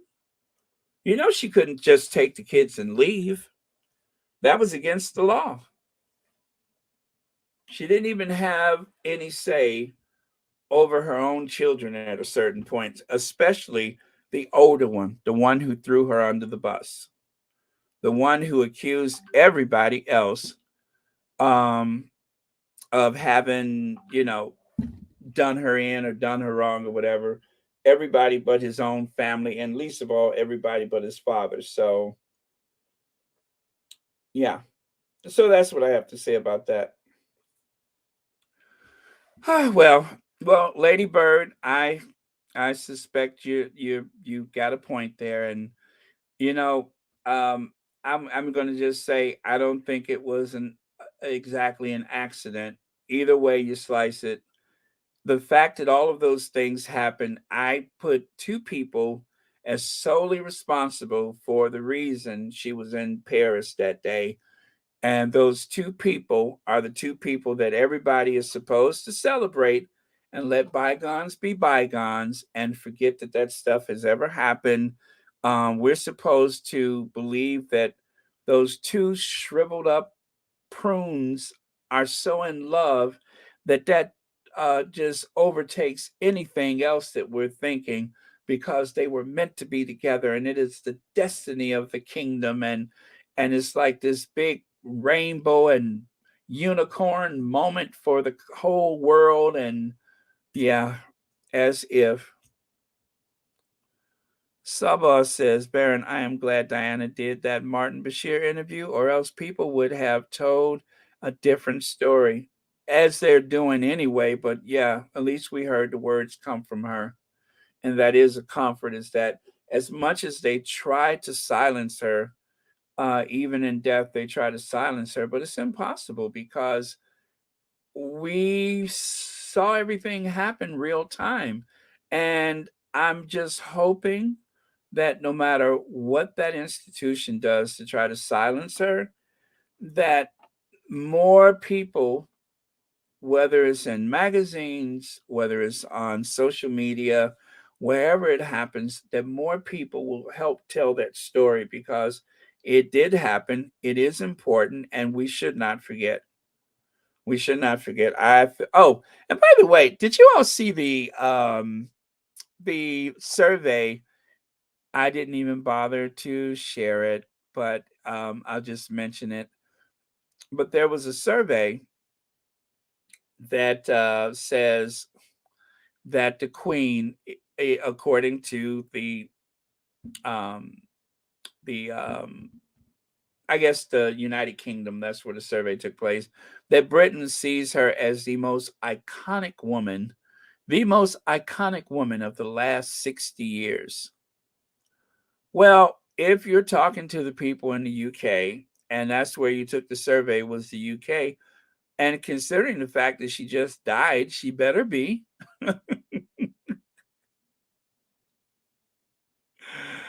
She really ought to be. I mean, duh.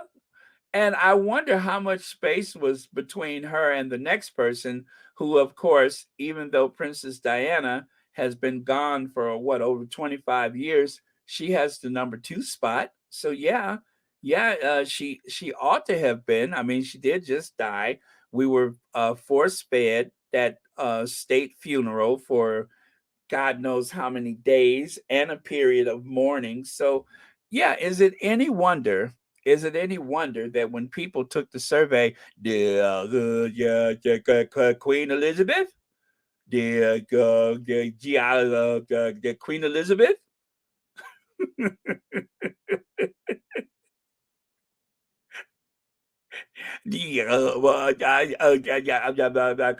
Queen Elizabeth. Yeah, I guess. I mean, she did just die. The Queen. You think? And of course, the other people on the list: Michelle Obama, Mother Teresa. I mean, the list was bizarre, but this is what people added to the list. But yeah, and so they chose Queen Elizabeth. But I'm just like, okay, the lady just died. Of course she's going to top the list. Now, while she was alive, though, I could bring up the photo if I chose to take the time to do it.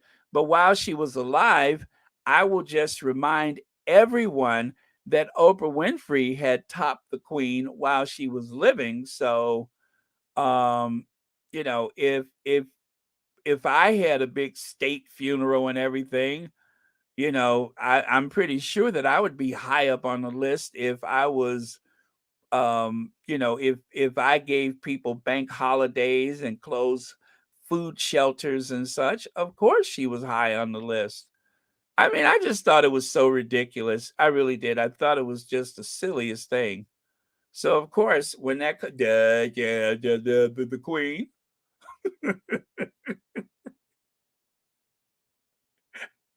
I mean, was there any other choice? Who else was they going to choose? And mind you, if for whatever reason, if that survey of 2,000 people was accurate, of course, it would be the Queen at this time. Of course, it would be the Queen, but she wasn't too far off from the next 5 people on the list. Trust me. I don't know what the breakdown of the numbers were, but she couldn't have been too far away from the rest of the people on the list. So, um, you know, I guess let the survey speak for itself. But you know, who were those 2 people? I mean, those not 2 people, but 2,000 people they surveyed. Sherry and Sade. Okay, so you had trouble yesterday, I think it was. Now I was watching, and then I paused, and then when I came back, there was another video. So I think you said the weather had knocked out your Wi-Fi. So yeah, that could happen. So sorry that happened because you were on the roll yesterday, and I didn't go back and watch the other one, but I think it is still up. So maybe I will do that. But yeah, it was a great show, and it's unfortunate that happened, but that's Wi-Fi for you. It can be very temperamental when the weather is bad. So sorry that happened to you. Okay. Charles says, "Oh, that's for Ladybird." All right.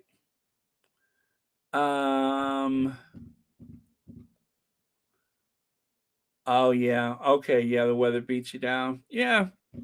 So, and you know, okay. I have a little problem with you right now too, is because I watched because I was hoping to hear, "Thank you for clicking on my channel." And I don't think you did that yesterday. So maybe if you would make it a point to say, "Thank you for clicking on my channel," maybe that wouldn't happen. I'm just saying. I'm just saying, maybe your Wi-Fi would have been okay, but if you don't say the magic words, then you know what I'm saying? You got to thank us for clicking on your channel. Otherwise, it just throws the chi, or the what's that? The feng shui. It throws the feng shui off. So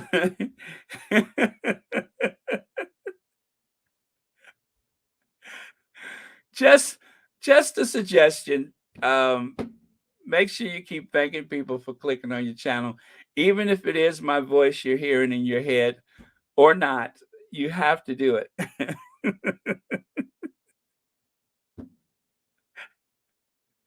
Although I don't envy anybody that hears my voice in their head. I really don't.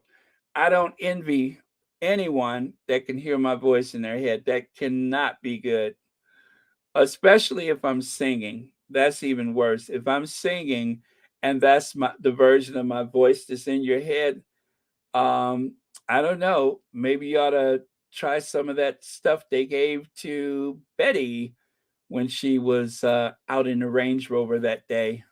Whatever had her so perky.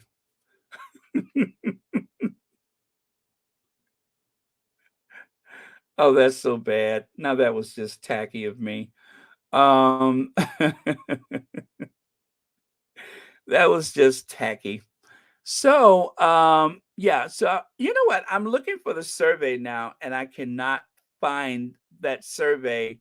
Oh, wait, is that it? Okay, there it is. It's official. Uh, Yeah, it's official. She outranks them all. The Queen tops the list of most iconic women of the past 60 years, followed by Princess Diana, Mother Teresa, and Greta Thunberg. That's what it says. Oh, and they even have Rosa Parks on the list. So if this is a survey of 2,000 people in Britain, and those 2,000 people, oh, wait a minute, you know who's not on the list?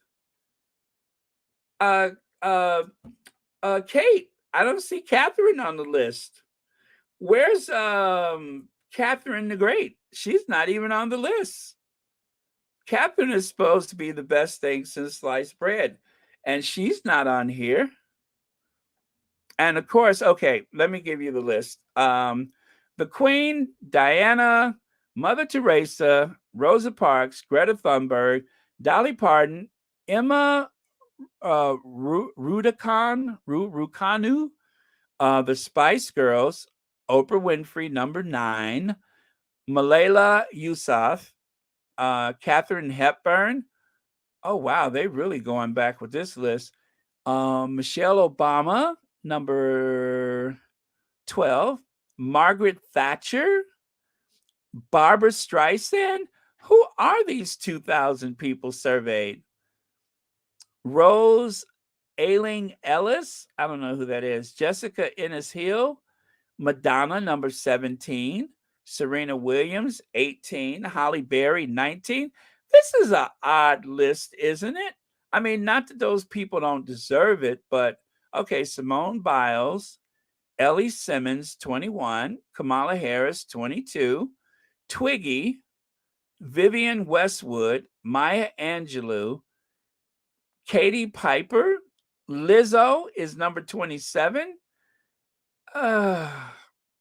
Vera Wang, Diana Ross, Indira Gandhi, Kate Caraway, Cher, and I guess, let me see, that is 30, 31, 32, 30. And after that, it says others. So those are the people that are most admired by these 2,000 people surveyed. Oh, well, that's interesting. But the Spice Girls, as a band, the Spice Girls are one of the most admired.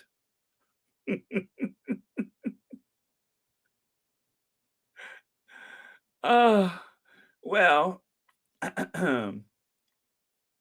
interesting.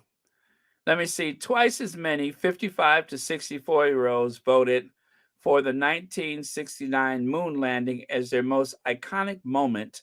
So this must be part of a greater list. I'm trying to see, where did they find this? Poll of over 2,000 Brits saw Queen crowned most iconic woman of the past 60 years. The likes of Princess Diana, Mother Teresa, and Oprah made the list. The Spice Girls were surpassed collective entry alongside Greta Thunberg. I'd like to see the breakdown of those numbers. There could not be as much daylight as it seems, but oh well. And didn't Mother Teresa and Princess Diana, did Diana and Mother Teresa, did they die the same day? Is that right? Huh. Okay. And Greta Thunberg in the 5th position? Isn't that odd? Oh well, it ain't none of my business. Why? What did I say? Or was it how I said it? Well, it's a curious list. Why they made the list, I don't know. Um, I didn't know that Rosa Parks was that big over on the other side of the Atlantic. Um, Wait, Dolly Parton came in 6th place. Yeah, Dolly Parton was in 6th place.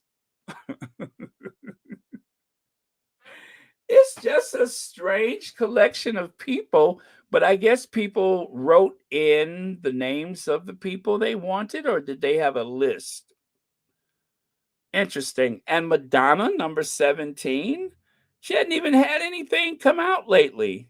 And Kamala Harris is beneath Madonna? Really? Oh no. I don't like this. Oh, they died 3 days apart. Thank you so much. And poor Farrah Fawcett. I didn't know how much I liked Farrah Fawcett until I saw a documentary about her. And poor Farrah Fawcett, her death was overshadowed because of Michael Jackson. It's like she got no acknowledgement because, of the timing of it. But I thought she was a very cool person. Now, that is someone that I didn't know much about, but when I saw a documentary about her, I was just like, okay, she seemed to be all right, And it's hard to believe that she was only on the Charlie's Angels for 1 season. Yeah, she's only on there for 1 season and made that huge impression on the world. Yeah, me too. I saw a documentary about her, Sharon, and I was just like, she seems to be okay. And I like watching documentaries. I like watching the old television interviews and stuff. Oh, what is that? Check Omen, Archwell Foundation, City of Uvalde just happened to now. Really? Okay, I'm gonna go and look at that right now. Let me see here. Okay.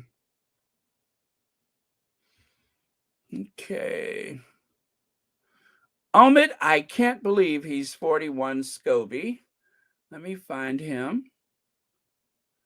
It's hard to believe Omid Scobie is 41 years old. He looks like a kid. All right, Harper's Bazaar. Meghan Markle and Prince Harry helped build a playground in Uvalde. Thank you, TCC son. And thank you so much for the super sticker and also for watching Royal Sussex. But yeah, so, oh my God, I see the pictures. You guys want me to share it or you look on your own? I'll just grab them right quick and I'll share them with you. Yeah, I'll do that if you guys want to give it a second. But yeah, they got the photos right here. Now, I love that. This is why we love the Sussexes, because they do things. They are doers. Okay. So that's one. Okay. All right, let me get another one here. Oh, this is a nice playground too. This is nice.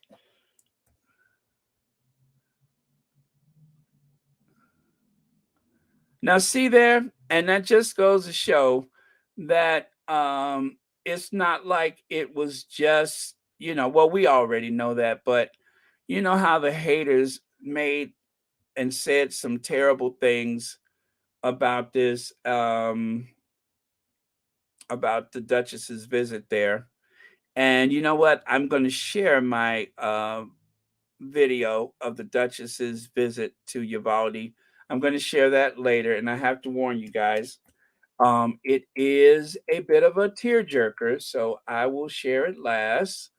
But you know how I put those barren endings on the video, and I'm just saying trigger warning is one of those things that I do. And anyway, I thought it was a very sweet video. So if you guys are interested, I will share that um, when I close out today. Okay, so I got the 3 photos. Let me share them if I can. Oh, all right. Let me see.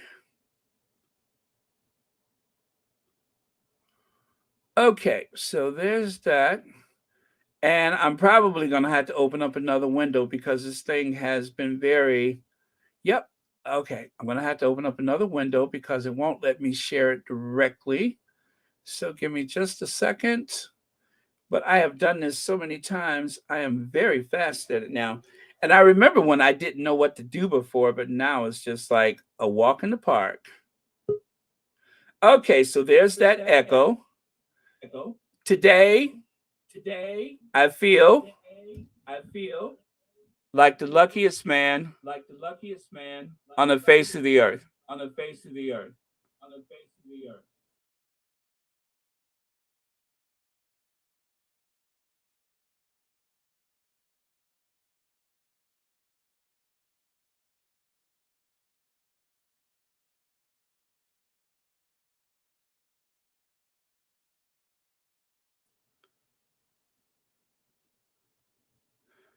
All right. Okay, so photo coming up. Here it comes.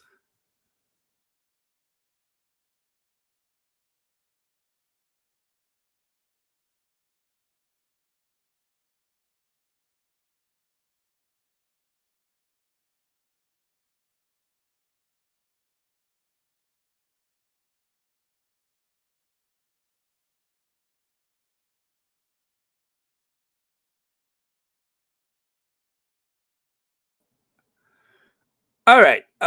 There we go. So sorry about that. This is taking a little longer than I expected.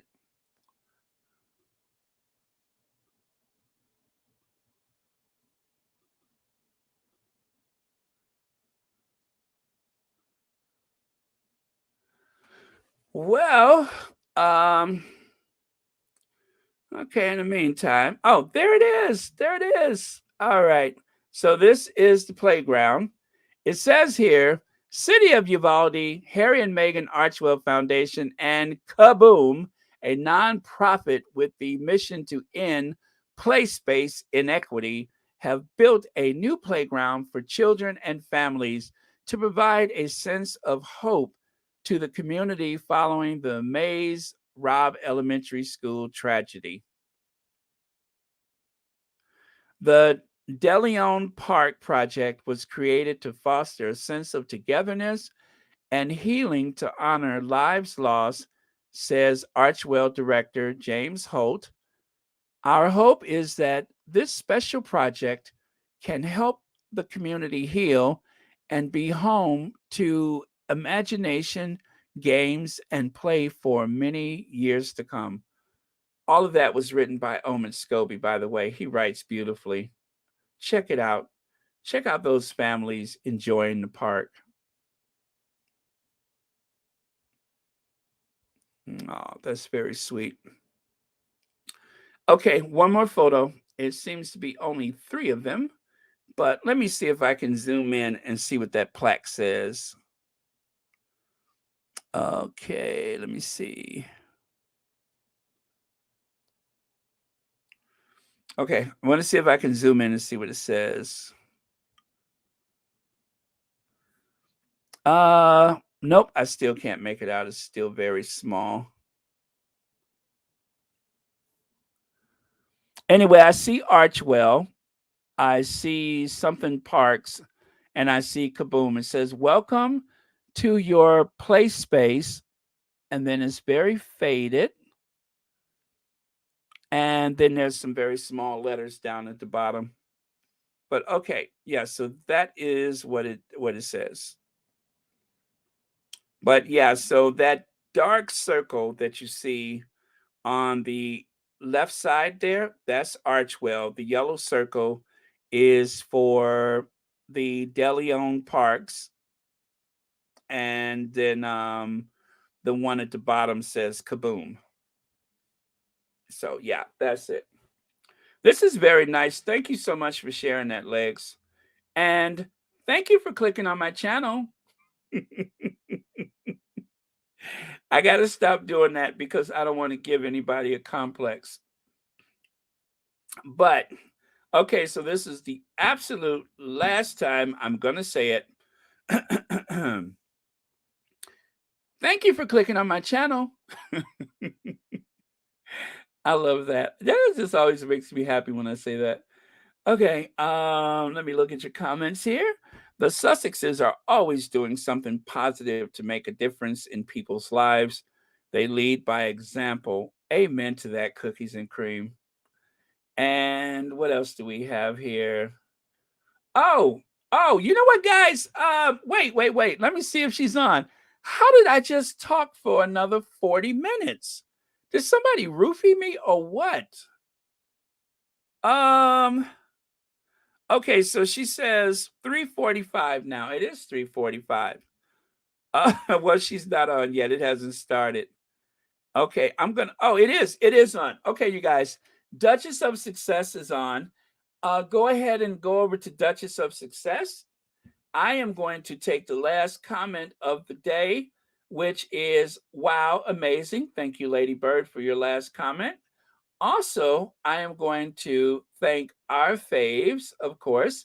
We owe these two queens, and that, of course, is our Queen of Hearts and our Queen of Everything. And then I am going to find that video, the one that I told you is for the Uvalde, because yeah, I don't know. I thought it was a beautiful video. Again, it is very sentimental, so you may I don't know, but it's just well, you know what? Let me see if I can find it. Let me see. I haven't actually played it in a long time, so it may be kind of hard for me to find it, but I will try.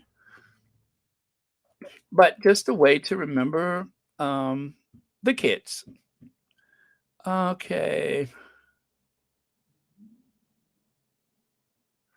If I can find it, I don't know. Okay, let me see.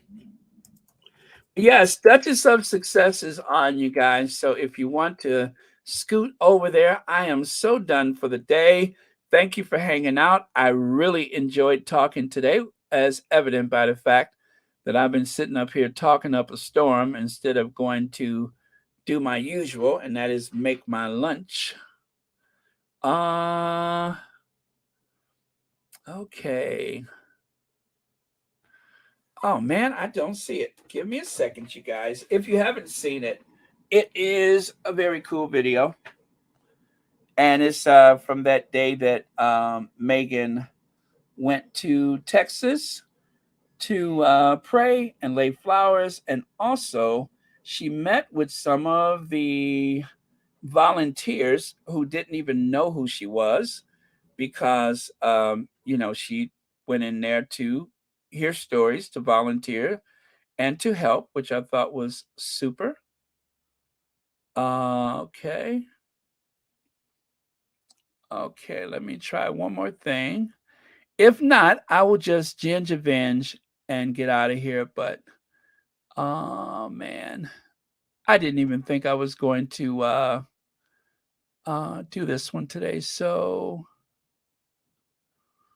that is why I am not prepared with it. But I am going to try.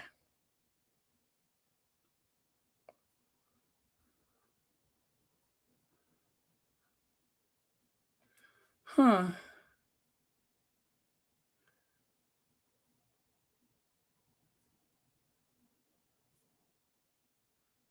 I don't know what I titled that one. Let me see. Let me try this one.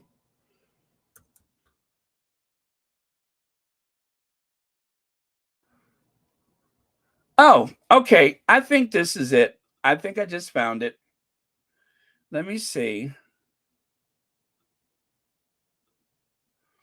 Okay, I believe this is it. I have something here. So, all right, you guys, I'm going to play this as the last video for the day. Let me take a look at some of your comments before I do that. I know why I couldn't find it, because I listed it under Madam Duchess instead of Meghan. So that is why I could not find it. Okay. All right. Now it makes sense to me. All right. So I am going to take a look at your last comments, and thank you, you guys, for joining today. I really appreciate you being here.